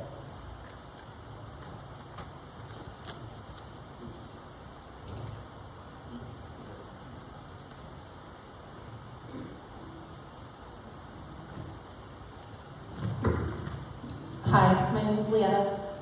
I have 3 kids in the district. 1 attends Butler Tech. I want to preface this by saying I didn't intend to say anything tonight at this meeting, but that was a crap show, and I apologize that happened. For starters, I'm a bit confused as to why the financial overview meeting didn't discuss any financials. in regards to the fact that the meeting I attended last, we were told that the treasurer was part-time, but she would be brought on full-time, and she would have all of the numbers that we needed to go over at this meeting. I feel like I wasted the last hour and a half of my life being here because I know nothing now that I didn't know over the summer. So I am in full support of the levy because me saving $50 a month on my property taxes isn't going to help me not scrape by any more than I already am. So there's that. But I think what the gentleman before me was saying is it's hard to, first of all, the turnout here tonight is horrible. Like, every single person on Parent Square was invited to this meeting multiple times because the notifications were so annoying. They just kept coming to my phone over and over because I have the 3 students. So I know everyone in the district got the same thing that I did multiple times. But as you can see, like, we have plenty of open chairs, but everyone on Facebook is complaining about the levy when they could be in here asking questions and hearing the answers to the questions that you guys are being asked. There are a lot of us that want to support the levy and will support the levy, but there are so many others that don't care to come in here to hear any of this. And to be completely honest with you, if I was walking in here for the first time tonight and had no idea what was going on over the summer with the BOE meetings and stuff, I would be not in favor of renewing the levy. Because I feel like this information that was presented tonight is neither here nor there, to be completely honest with you. And it's frustrating to me because, like I said, the $50 a month you'd save on your property taxes isn't enough to really make a dent in your financials on a day-to-day, yearly, monthly, yearly basis, whatever. So, like, you might as well vote yes for it to keep the schools in good standing, because I'm one who's like, hey, well, if the school levy fails and the state does end up taking over after 2028, that looks bad on our property taxes and our property, whatever is gonna fall down. What's the word I'm looking for? Our property value. Yeah. Yeah. So I would like to see, I thought tonight we were coming in and we were gonna get the treasurer's report. I thought that was supposed to be done by tonight. Well, we had last Thursday, we had our Board of Education meeting, and that's when the 5-year forecast was presented to us. We will answer any questions. I know Ms. Frederick, well, I know Mr. Webb has got things lined up really well. We will, if you ask us any questions, we will answer any of them. And I do apologize that we didn't have it wasn't on our slideshow, but we will take every suggestion you have, and I will take it to heart to fix this, because I'm not going to sit by and let my school district fail. I think my biggest suggestion would have been this entire meeting was supposed to be based on the financial overview of the district. Well, sorry, go ahead. No, you're okay, my bad. Her presentation, first of all, you could hardly read any of the slides that she had up on the wall. That was insane. The numbers should have been there. Like, we want transparency. People who are voting no for the levy and who voted no in May, they might come in here and they're like, well, maybe we're wrong, because they see all these arguments on Facebook about how we shouldn't be voting it down. People in here that are saying, like, they can't afford to pay their gas and electric bill, whatever, so they're gonna vote it down. Maybe if they saw the numbers that we came to this meeting thinking we were going to see, they would be more apt to change their mind and vote yes instead of no. Like, I don't think you guys, obviously I know you guys realize this, but we're running out of time. The election is in November. This meeting, I speak for myself, but I genuinely feel like nothing I learned here tonight is something that I didn't already know from the past meeting. The treasurer's numbers should have been in the slideshow, and the slideshow should have been legible. So I hope that doesn't upset anyone, but this is super frustrating, and that's coming from someone who has intended to vote yes the entire time. So, thank you. Thank you. To the gentleman that was asking about the various sources of revenue and expenses, it sounds like you may have access to internet on your phone. If you were to go to the minutes of our June 2025 meeting, you'll see a financial breakdown there with the bar graph on all of the sources of revenue and all of the expenses and how they compare.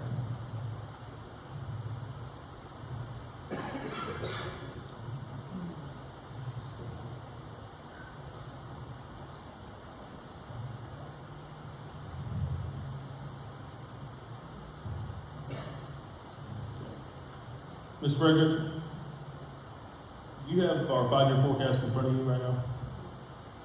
Can you please go over that at least? I know it's not going to be up on the board there, on the wall. But can you run down our 5-year forecast and explain, please? I mean, I don't know how well it will look on that wall. That was the problem. My PowerPoint, I apologize, did not look like that, and there were actually bar graphs in the PowerPoint on when I did it at my desk, but it did not project in the PowerPoint there for some reason.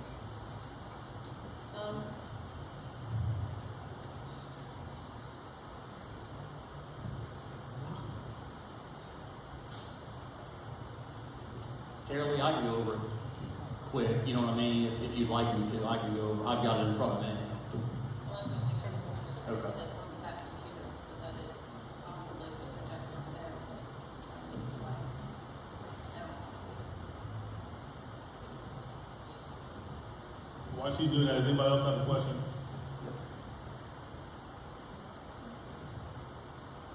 Hi, my name's Russell Justice. I'm relatively new to the district. We moved here in 2019. Retired Air Force. We have 2 kids in school, one in middle school and one in high school. I just want to start by piggybacking sort of on what everyone else is saying. Every time, and I don't come to these very often, but I come in with the intent to vote for the levy. And everything you guys do makes me not want to vote for the levy. This is the worst presentation I have ever seen. And that's talking about the last financial presentation that you guys did, which was the worst presentation that I had ever seen. What they're saying is correct. You guys build this as a financial meeting. All I've heard so far is blaming the state, which by all means, it is obviously their fault. But still, that's not going to help us in this situation. So I just have a couple questions. One, how many people here have kids in the school? Okay, so this obviously is not going to help convince anybody who's not going to vote for the levy. Just making sure that that's said. For my own personal information, you mentioned that we get additional funding based off of our gifted student base. Where's that money going? Because as far as I know, we have no gifted teacher. So what are you using that money for those of us who have kids that are gifted and receiving that money? We do have this. We do this here. We have a gifted coordinator that run the gifted services through. That was a cut 4 years ago, and through the state we get each month that we get foundation payments. There's a little bit in there for gifted. That money has grown, and now this year we have allocated days for that. So we do have a gifted coordinator this year that is working with our teachers. We're working with children. So yes, that is one of the things based upon having that per month, and then having that in a fund that we can now use. We are using that this year. Thank you. I also have a question about the permanent improvement fund. Yes, You're saying that that was set by a previous school board. correct. Or they have to set this aside. One, why can we not get more creative with that money? You're saying it just needs to go to something that lasts 5 years or more. It doesn't, does it specifically say that it has to be used for paving the parking lot? doing the roof. How much money is in the permanent improvement fund? Each year, we get about $277,000 per mill. So each year, that fund, we get 3.75 for permanent improvement. Like I talked about, $1.5 million goes to paying off the elementary. Then that money sits in that fund until we do projects of that nature. There's very specific things. It can be put on textbooks. It can be on building. It can be if we had transportation. It could be for buying buses. So I mean, I get that, right? Right. I mean, I'm not a financial expert. This guy's definitely better than I am.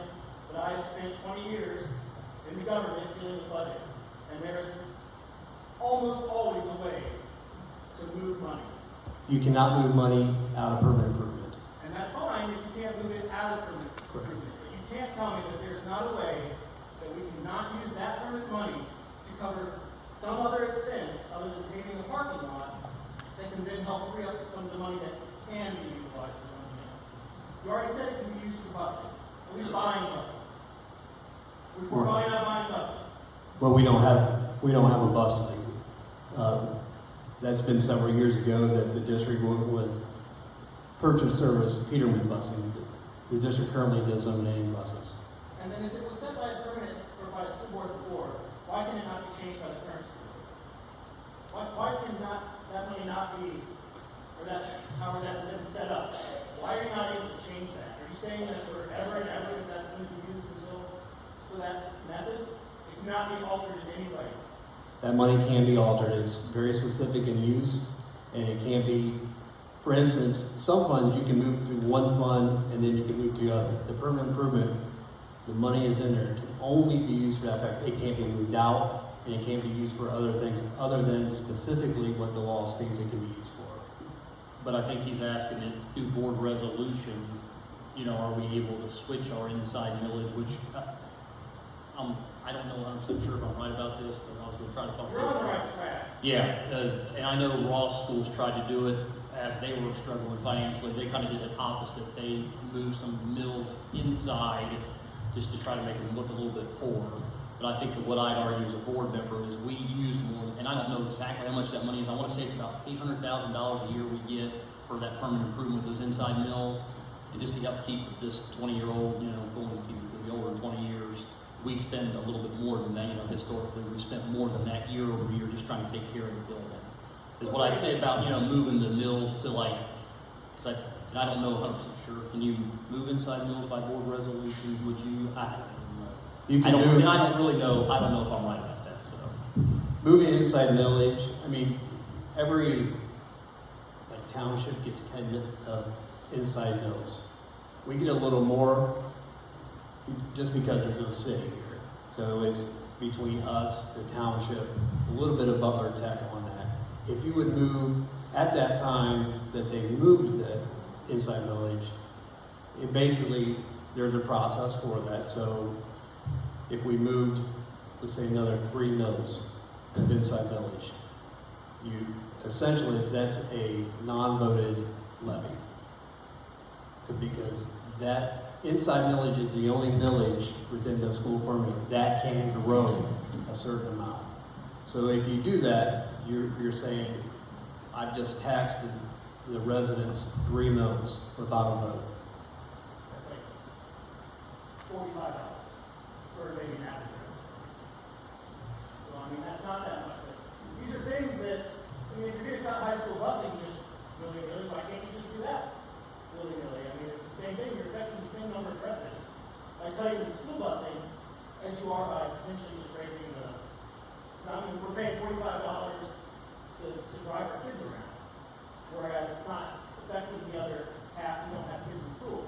If you were to do that, I'm just saving the money from driving my kids to school, and they're paying an extra $45. So whatever decision you guys are making, it's going to affect half the school district. So if that's an option, and if it's going to help keep you until we get more money, or potentially at least can forecast out better, then let's just put that on the table. I don't see why that would go on the table. And again, that would be something that the entire board would do. You have to publicize it, you have to have a hearing for it, and then you can do that. I know it won't be a popular decision, Right. but, I mean, neither is what you're doing now. So I don't really think that that's going to be an issue. But those are the kind of things, the options that we're talking about that we want to hear about when we see the financials. This comes up on the forums a lot, and I'm just wondering personally too, where is all the money that we're supposed to be getting from like lottery and gambling? Where does that go? How does that come in? You're asking the wrong people. Should have asked that Thomas Hall and Mr. Lane when they were here. I can ask Thomas Hall whenever I want. There you go. There's a lot of things that I ask Thomas Hall I think every day. we have somebody that looked into it pretty heavily here recently. Would it be okay if he answered that question for you? Yeah, absolutely. Hi, I'm Nicholas Rose. You guys have seen me all over the internet. We talked this the other day. Awesome. So you can take pretty much the lottery that he's asking, apply this to alcohol, tobacco, marijuana, gambling, and every other subsequent taxable thing that they can add a tax onto that will ease the amount of taxable income burden to the school. And that's the verbiage that will be used, and I'll translate it into hillbilly like me. It eases their burden by increasing the funds. General fund for the state. So then the same amount based on the funding formula that goes out is what, that in the end is what determines, end all be all, what comes out to the school. What they take in, largely irrelevant to what goes out, it just eases the burden. And that's where you see that 25 billion fund, whatever that number is, it is over and above the current need. It goes into that so that they can divvy out and develop programs, and if they want to increase year to year, they can use funds like that to do so at a state level. But none of that comes back down to the local. We are level waters. If you increase one end, you're taking a cup of water from one end of your pool and dumping it in the other. The water's just level back. The only exception is property value. But what the gentleman said was true. When they sold that to the population of the state of Ohio, that was the end-all, be-all to help fund. Oh yeah, no, it's going to fund schools. Yeah, no, that's what's happening. And it's only increased. It's only increased the revenue going to them. At that point, the representatives need to sit down and take a good hard look at what they're spending the money on, and that has to happen. And that's my point, though, is that people are asking what's going on with that money. It's not really helping us in any way. And the reality, not in any way that matters. The interaction with 920 that they were bringing up earlier, what is happening overall when you look at property values and tax increase, there's only one benefit to your tax and your property value going up, aside from you maybe selling your property. And that's your local resources getting more funds overall. That's how that works. But what's happening during that leveling of the waters is the excess does not come back to the community where it's supposed to go. It goes upwards, and then from there, it's like, show me I didn't give you $20. You're not going to be able to show this. Exactly. So it's in the general funds. That's where the fight for this, and the gentleman over here said as well, is that's where it's really going to be, is going to Columbus and fighting that there, because these interactions are harmful. And they're harmful to people in communities just like ours, because it's kind of how it's designed. They want us to become efficient, and for us to be able to go in and recreate how teaching and education is done to lower costs. And for somebody in rural Missouri, you can't even do that with cattle because it costs so much more to correct a bad mistake. The innovation that's being asked for from the state is hard enough when you're spending your own money, and financially irresponsible if you're spending other people's money. And that's what the state wants the school to be doing, which is honestly to get creative with how they spend your money, which is really rough for a lot of people. And it's really rough for the school too, because they can't really get creative with how they're spending it. It's pretty set in stone. ridership to the busing and how that money comes down. So is that based off of the number of riders that could be riding the bus, or the number of riders roughly who are riding the bus? Our transportation is based on who's actually riding our bus. Our transportation reimbursements from the state. So the decisions that you made for the high school busing, which I understand the high school kids don't count, but you've lost almost everybody who had middle school kids and also have a high school kid riding the bus. So by that decision that you've made, you should be reporting less and getting a lot less money for your ridership, which is going to, in turn, force you to then cut more busing, I would assume, because basically, most people probably have a kid or are going to have a kid in high school, middle school, or elementary. And if I'm already driving one kid, I'm going to drive both. It doesn't make any sense not to. So I guarantee that the decision that you made dropped your ridership by at least 25%. I guarantee it's probably more than that. Which means you just cut your own funding. And I don't understand. I looked at the bus routes. No kid is on the bus longer than like 34 minutes. That's like the max that a kid is on the bus. Why didn't you just expand out the time that kids are on the bus? There's no government mandate for that, I assume. I was on the bus for an hour and 10 minutes when I grew up. It was just time to do my homework. Why cut high school busing? Every time you cut a service, I just learned to live with it. And then you threaten to cut more, and it's like, well, whatever, I'm already driving my kid to school, I can just keep doing that. I'm already doing it. And if I have to, I'll drive some of these other kids to school as well. And we'll figure it out. And then you're not going to be able to use that as leverage anymore. Pay to play? $1,000? My daughter wants to be in a band? I'll pay it. Whatever. I don't care. Because you're threatening me to do that. And I'll just say, okay, fine, I'll just pay that. Instead of paying more for this tax levy or whatever it is, I'll just take that money and put it into the program. I'll just give it to the booster club. And they can spend it however they want. If I already know that money's going to get taken out, I'll just give it to them for the actual programs that my children are going to use. The more you do that, the more you're losing our support. The other people, the other half of the school district, they don't care if you cut high school busing. You're not going to gain their support or lose their support based off of that. You're losing these people's support. These are the only people who are going to vote for your levy, and maybe some grandparents. It was 50-50 last time.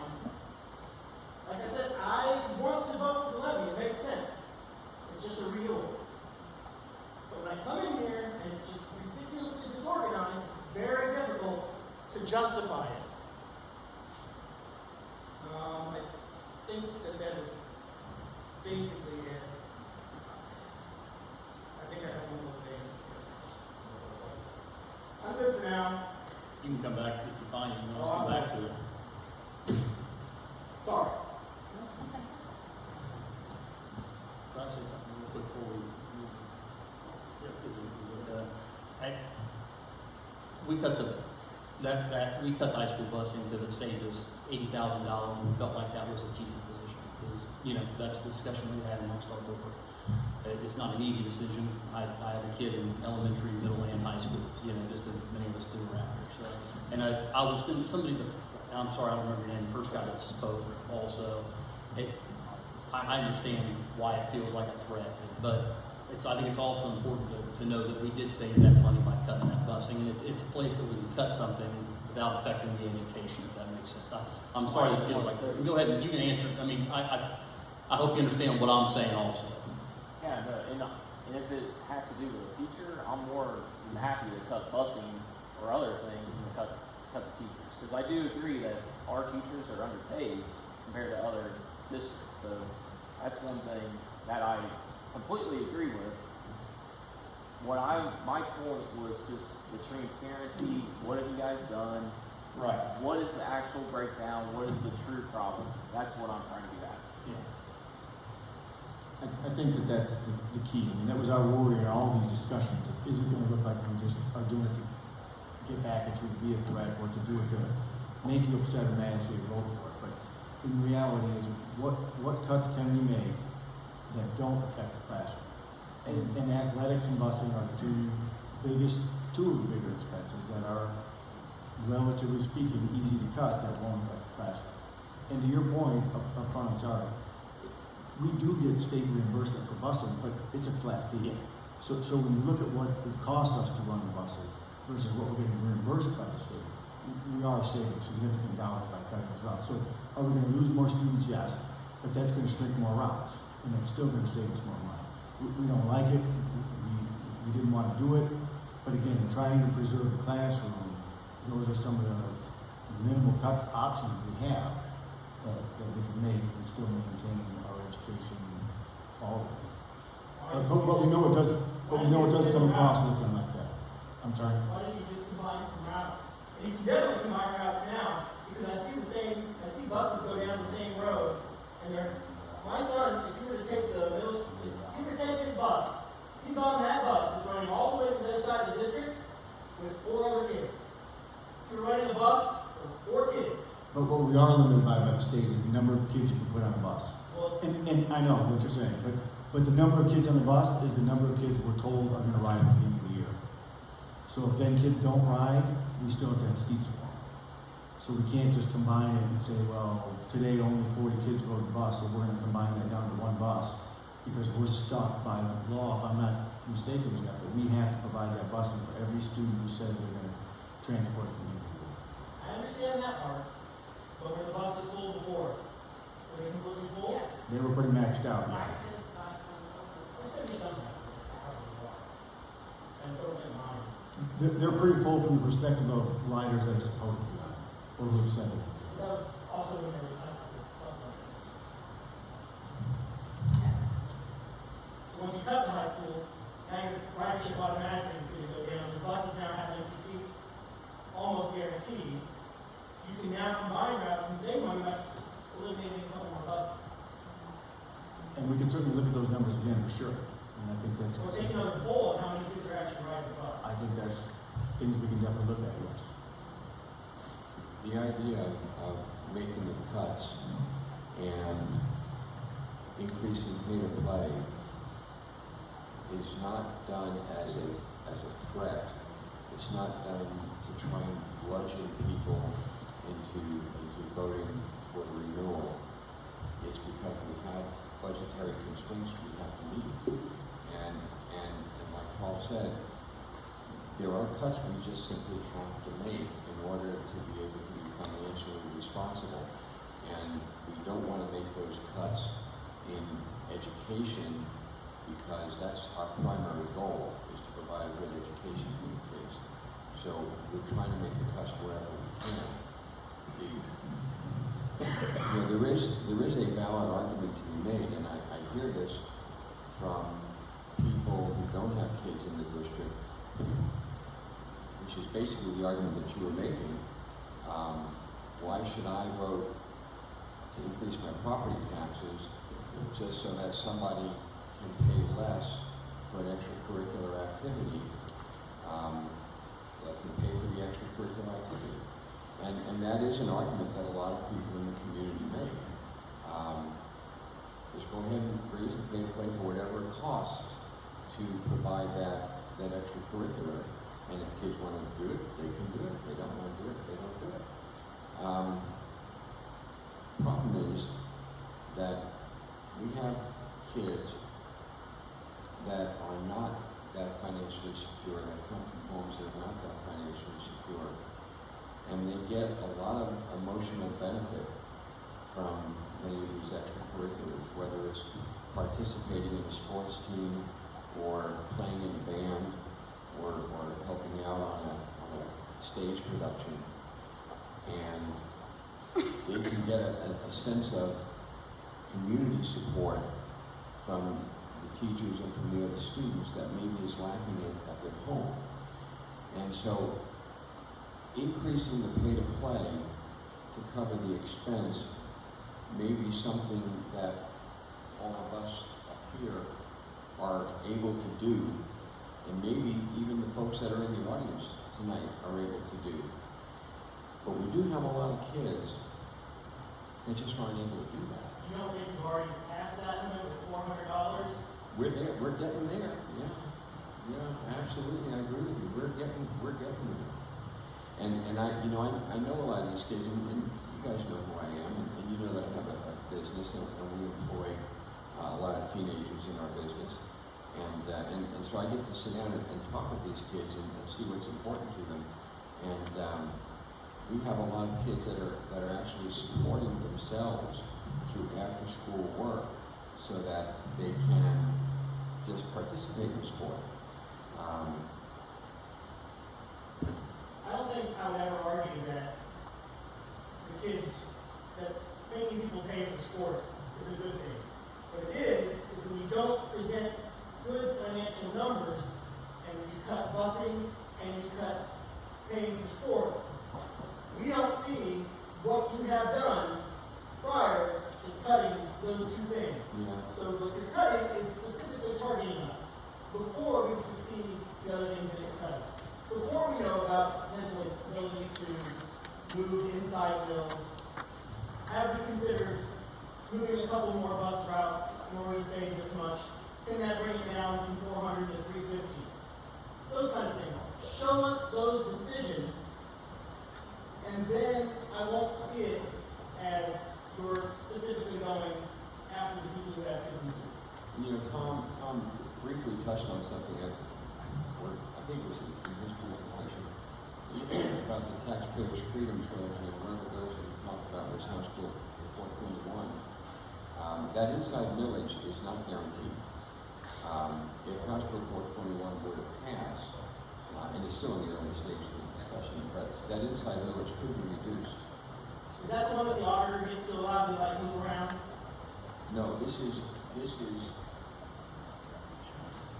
would give you, the population, the ability to reduce the inside millage by a referendum. And you could just cut it back. So that's, right now we kind of think of that as guaranteed income. It's really not guaranteed. That, depending on what happens with some of the legislation that's currently being discussed, that could potentially change.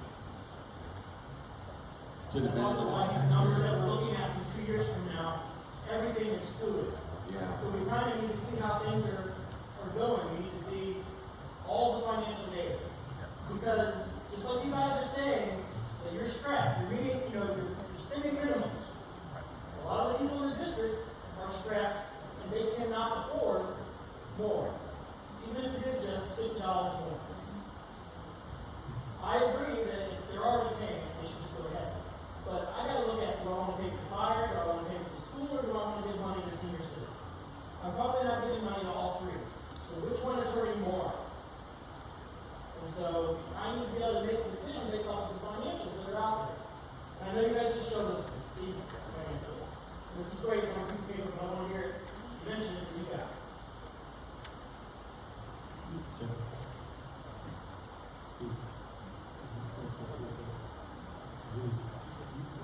Yes.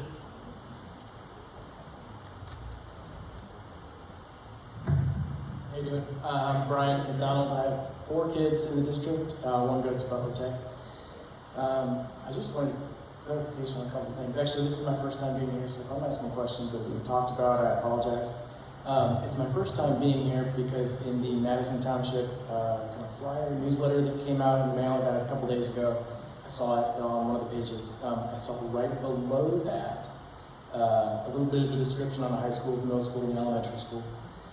In the high school, it talked about this state-of-the-art new equipment, cutting-edge equipment in this computer lab, some 3D printers, a laser cutter, things like that. And it mentioned that there was a donation from somebody, I don't remember who it was now. Was the entire lab donated? Or something was donated and the school paid for the rest? It didn't mention that, and I was just curious. The enrichment lab that we did this year was paid through grants that we received, which we received an innovation grant of up to $350,000 for innovation even. We received, Mrs. Smith, we also used some gifted funds for that also. None of the funds that were in there came from general fund. We did not use that. So that was the laser printer, which was worth $7,000, was given to us by a gentleman company in Carlisle. And also with our partnership with Butler Tech, that has helped also. So those programs, for instance, we added ag this year with that. That is a Butler Tech program. We don't pay for that program. That is a satellite. But that's, again, trying to think outside the box. How can we give more to our students that we didn't have before? Our electives weren't as great, but now how can we then get these kids in a position that they compete with a Lakota or someone else? So we're trying to get those partnerships. We're working with multiple businesses right now for internships that will hopefully be started in the spring. That will be with healthcare, that will also be with the ag and in business. We're working on all of that. We just joined the Cincinnati Greater Business groups that has education partners and business partners within Cincinnati. So we're trying to reach out for those people to then give our kids opportunities for jobs. Okay. But to answer your question, we did not, with the Florida Side Innovation Lab, we did use permanent improvement funds for that. So again, some of those equipment, they fall within that 5-year period. So, again, it can go towards curriculum, and which we did use. And then this levy that we're talking about renewing, this is the same one that didn't pass, right? We're putting it up again. But if it fails again, we're making more cuts. Is that correct? If it fails, this is the last opportunity that we have for this. Correct me if I'm wrong, that goes back to 2010? The 2005. Okay. So it goes, this is the last opportunity that we have. If it does not pass, then the levy goes away. It goes away. So the first cuts were just kind of here's what we're going to do for now and see what happens until the next one. It wasn't like here's what we have to do if the levy doesn't pass. This is kind of, we're going to hope that the levy passes the next time, right? Essentially. Yeah, and again, it's good points. Hopefully everybody got a 5-year handout there, 5-year forecast. So we base a lot of our decisions on this forecast. So real quick, it has a revenue and expenditure side, which that's what shows our projection, our projected deficit this year and then in subsequent years. So we as a board, it's our job to not I think Mr. Phillips brought up, we don't want to shutter in 2028 either. So we take this information, we see that, in the fiscal year 2026, we're going to operate at a $1.3 million deficit. Now, if the levy passes, there's $550,000 that will come off. And then it's our job as a board to try to direct our cuts and our decisions to try to bring that closer to neutral, if that makes sense. So the cuts that we made when the levy failed the first time, we could still see that even with the levy renewal, we were still going to be operating in a deficit. And that's the same thing, even if we pass this $1.1 million renewal, you'll notice in some of the stuff that's been posted that there's still going to be a few cuts made even if we pass. So, but it was taken, again, none of this stuff is taken lightly whatsoever. Okay. And I think the last thing was that I mentioned this is my first time here because I saw it in that flyer. I also got something else in the mail yesterday, just kind of a little postcard that mentioned that this was going to happen. Now, unless my kids are swiping the mail, I think that's the first time I've ever seen them. So kind of echo what everybody else is saying, like you can post the minutes, right? Who's going out to look at those? And this affects everybody in the community, so maybe the parents who know that, hey, I have paid play this much now, maybe I need to go look at this, but it sounds like since COVID, we were getting money from the COVID money, but we weren't using that to further anything, we were kind of using that just to stay afloat. So we've known, it sounds like, for about 5 years that we were in trouble. COVID money wasn't going to last forever. And now here we are a couple months away, and to me, there needs to be urgency, more so than I got a letter in the mail. And we posted on the website. I mean, you see people talking on Facebook. I know somebody posted on Facebook after one of these meetings, kind of trying to explain themselves once the community got really upset. But I guess, I don't know, to me, what is the outreach? What are we doing besides we post the minutes and you guys can come look if you want to? I mean, if this is the school we're talking about, it seems like we need to be a little bit more proactive. And I don't know if that's been talked about already. You know, are we sending daily letters? I think somebody mentioned that it was on the Parent Square app that this meeting was happening. I have that app. I checked on my way here to see if I had a notification, and I didn't see one. Parent Square app is new. What are we doing to make sure that parents are seeing all of these notifications? I didn't, and I still didn't. I checked again after she mentioned it. I didn't see it in my app. I might just be missing it. It's new, you know, I don't know. But more letters home or door to door, whatever it takes. This seems important. A lot of people are fired up about it, and we're hoping people go to the website and hoping they know when the meetings are. You're 100%. It's super important, but it's a very slippery slope as a board member. We're not able to speak more than 2 of us at a time. We can't use any school resources to remote a levy. We can't, you know, that we are limited as to what, as a board member, we can do. I mean, we can always come talk to you. We can always, you know, give our personal opinions outside of acting as a board member.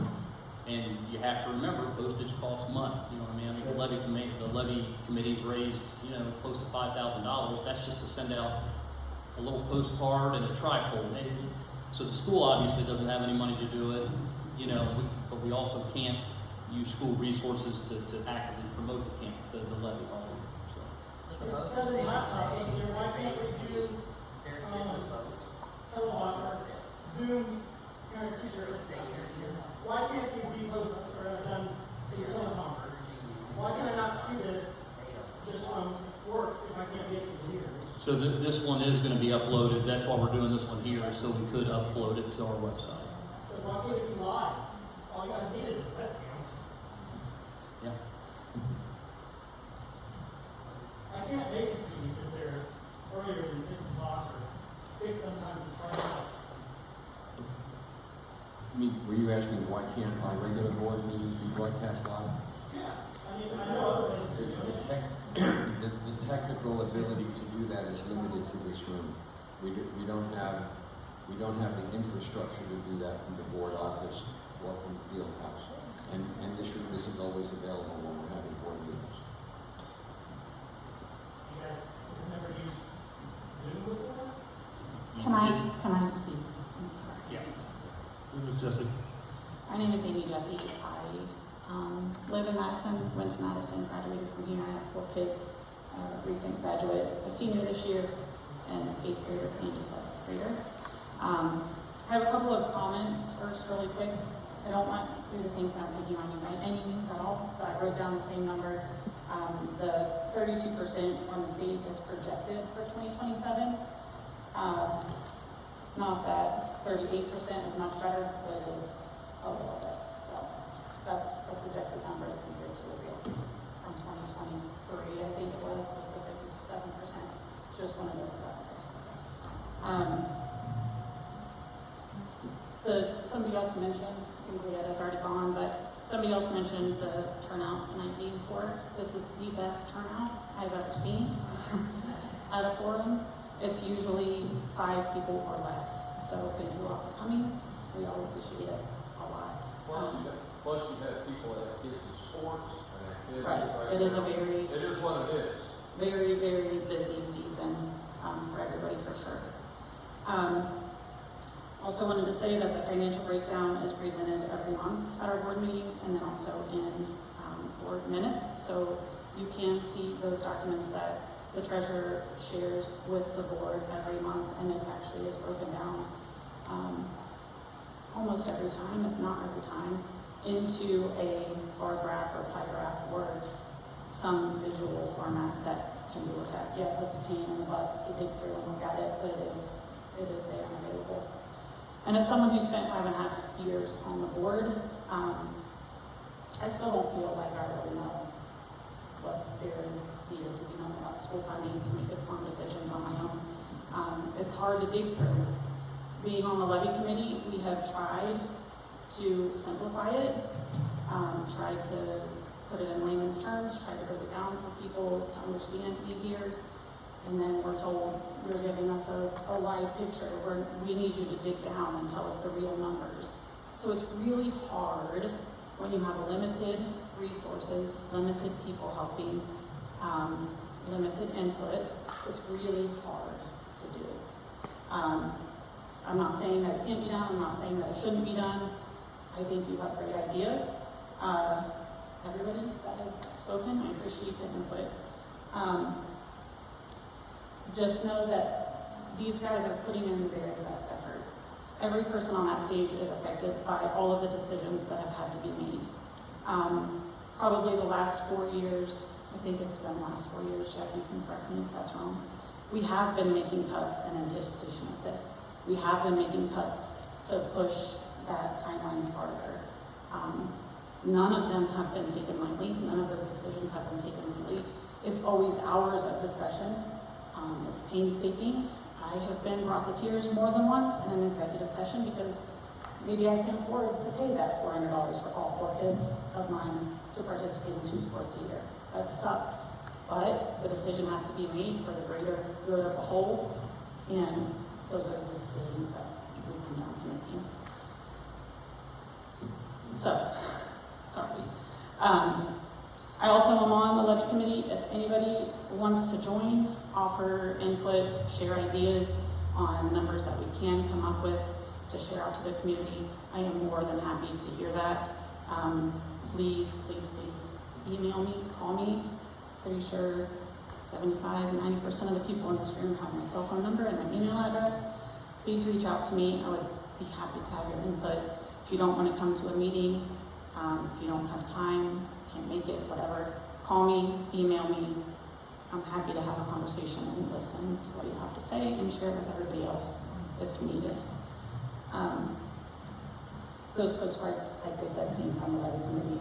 We have funds. There are, I don't know, 5 or 10 of us probably that continually show up. We have had a couple of meetings where there are 25 or 30 people, but it doesn't happen very often.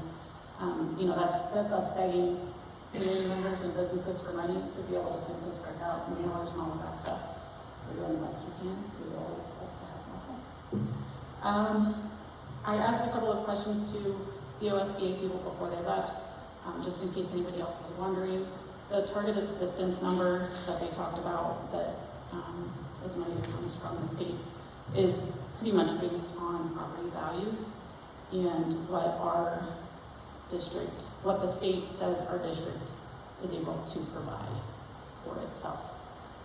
What our community is able to provide for the district, mostly based on property values.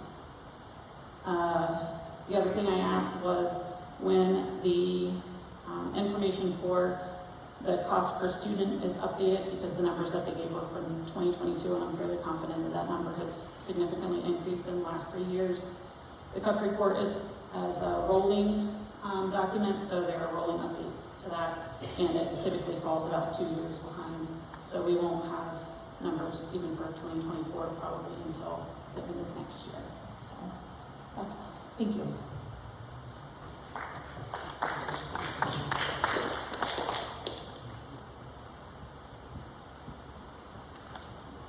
Anybody else? If no one else has anything to say, my name's Ted White. And I just want to personally thank each one of you members for sitting on the Board of Education. I know how thankless a job it is. I sat on the same board for 16 years. And we had some tough times too. I had to vote to cancel sports for my senior son. Talk about tough. That's, you go home and face him. I'd rather face him than all these people back here. But thanks. And another thing I'd like to say to the people of Madison Township, I was totally flabbergasted when the levy was voted down, and yet we vote for a big fat Betsy Flower House, I think we need to put our attention where it belongs. Thank you very much.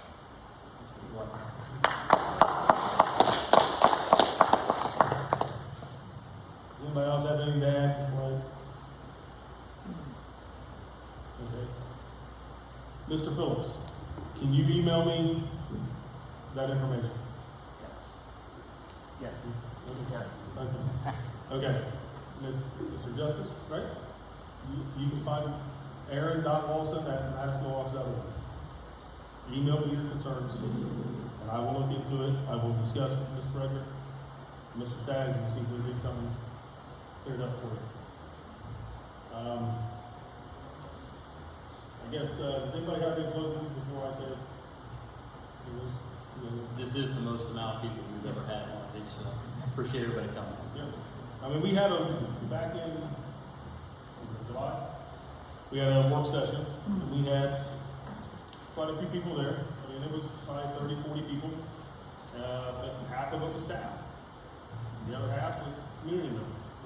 So it's nice to see this is a little bit different now. I don't think I've seen you before, Mr. Justice, but it's nice. Thank you. We know that you guys are dealing with, you're already operating lower than most of your peers. I understand that part. So it's not all on you guys. I'm just saying that with the resources that you have, we just need to know better how you guys are using it. But I mean, I fully understand. I try to tell people, you guys are already operating lower at the lowest. I would suggest raising the levy because people are going to either vote for it or not. You might as well just ask for the moon because it's either going to happen or it's not going to happen. This is your only chance. It's not going to get any better. I'll take responsibility for this week here. I should have had the flyers out to you guys. Hopefully you can read through that now, and we will work on getting a clearer picture for you guys. I just want to make one comment. Somebody made a comment about why is this all coming up now? We've actually been talking about this since 2020. We've been projecting this specific issue since 2020 and trying to figure out ways that we could deal with it. We talked about income tax, a local income tax to support it. We floated those ideas out, and it didn't just come up now. Trust me, this has been an ongoing discussion and an ongoing angst that we've had for the last 4 years. Well, that's one thing that when I first was sworn in, January of 22, is that right, Mr. General? You know, we have made some cuts, and I want to say it's upwards of 1.2 million in the past 4 years, trying our best to stop or not to affect the education in the classroom. Because that's why we're here. I've said this before, and I'll say it again. I'm a huge sports guy. If you know me, I live and breathe it. But at the end of the day, we are here for education. And if we have to look at doing different things that may not line up to what I like and what I enjoy, I have to realize and become centered that education is first and foremost about this district and our kids. But I do appreciate everybody coming in. I really do. Sorry, I have a quick question. Sitting those cuts, are any of you guys volunteering for positions within the school for sports? It's not a fiscal cut, but it's time-wise. I do believe 2 of you, right? Yeah, we got out of the kindness of your own wallets here, basically. Mr. Webb and myself are volunteer golf coaches. I guess we were voluntold. But We did really bad. We tried but we do it. We do it because we love the kids of this district. I graduated here in '98. I've lived here my whole life. I love this district. So we do it for the kids. And Mr. Whiteman, thank you. I don't think I've met you before, but thank you for understanding a little bit. It's important to know those numbers would be a lot worse if it wasn't for the foresight of previous boards to make those cuts, see those come down the line too. So But no, it's nice to have everybody here, the ones that came today. I ask everybody to spread the word. Come to our regular board meetings. I try to keep it as open as I can and let people talk and give ideas. I'm open to anything that anybody has. I'll try it. Anybody else? Dr. Genuine, Dr. Alamito, Mr. White? Hey, Aaron. Can I talk real quick? Yes, Ms. Michael. Thank you. Sorry, I know everybody's like, shut up, lady, I want to go home. Okay, so I'm Jen Michael. I have a sophomore and an 8th grader. And I am the president of the Madison Association for Stage Kids. So I know all about fundraising for extracurriculars. One of the things that some of the people in this room may not realize is, breathing is a struggle for me, is that this board, and especially Mr. Staggs, is going to our elected officials on a regular basis to point out the inconsistencies when it comes to Madison's funding compared to other school districts. When Senator Lang was here, he specifically called out Jeff for being on his phone, in his email, on a regular basis, saying what more can we do, what opportunities are there, how can we do better, in the most respectful, even when disagreeing kind of way. But if we expect our board to be able to bring about this change by themselves, it's not going to happen.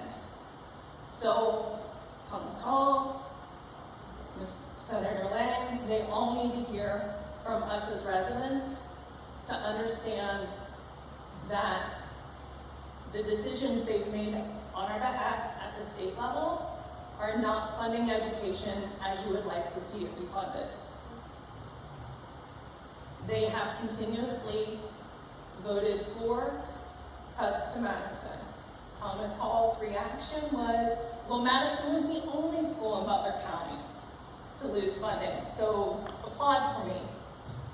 They came to that meeting, they did not take a single note, they did not have a sheet of paper out or a pen in hand when residents of this community brought forth concerns. Unless we take this to them, to their doorstep, I don't know what chance our board has to bring about meaningful change with our school funding. So as a district, as parents, as people who want to see Madison continue with the funds it needs to get by, we are beholden to the call of communicating with these people and telling them our expectations. And that's all I got. Thank you.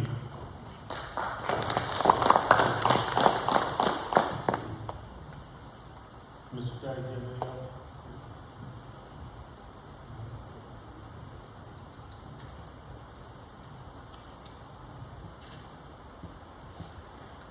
Item 3 points over 1, approval to adjourn. 8:25. Can I get a motion? Second. Mr. Frederick? Yes. Yes. Yeah. Yes. Yes.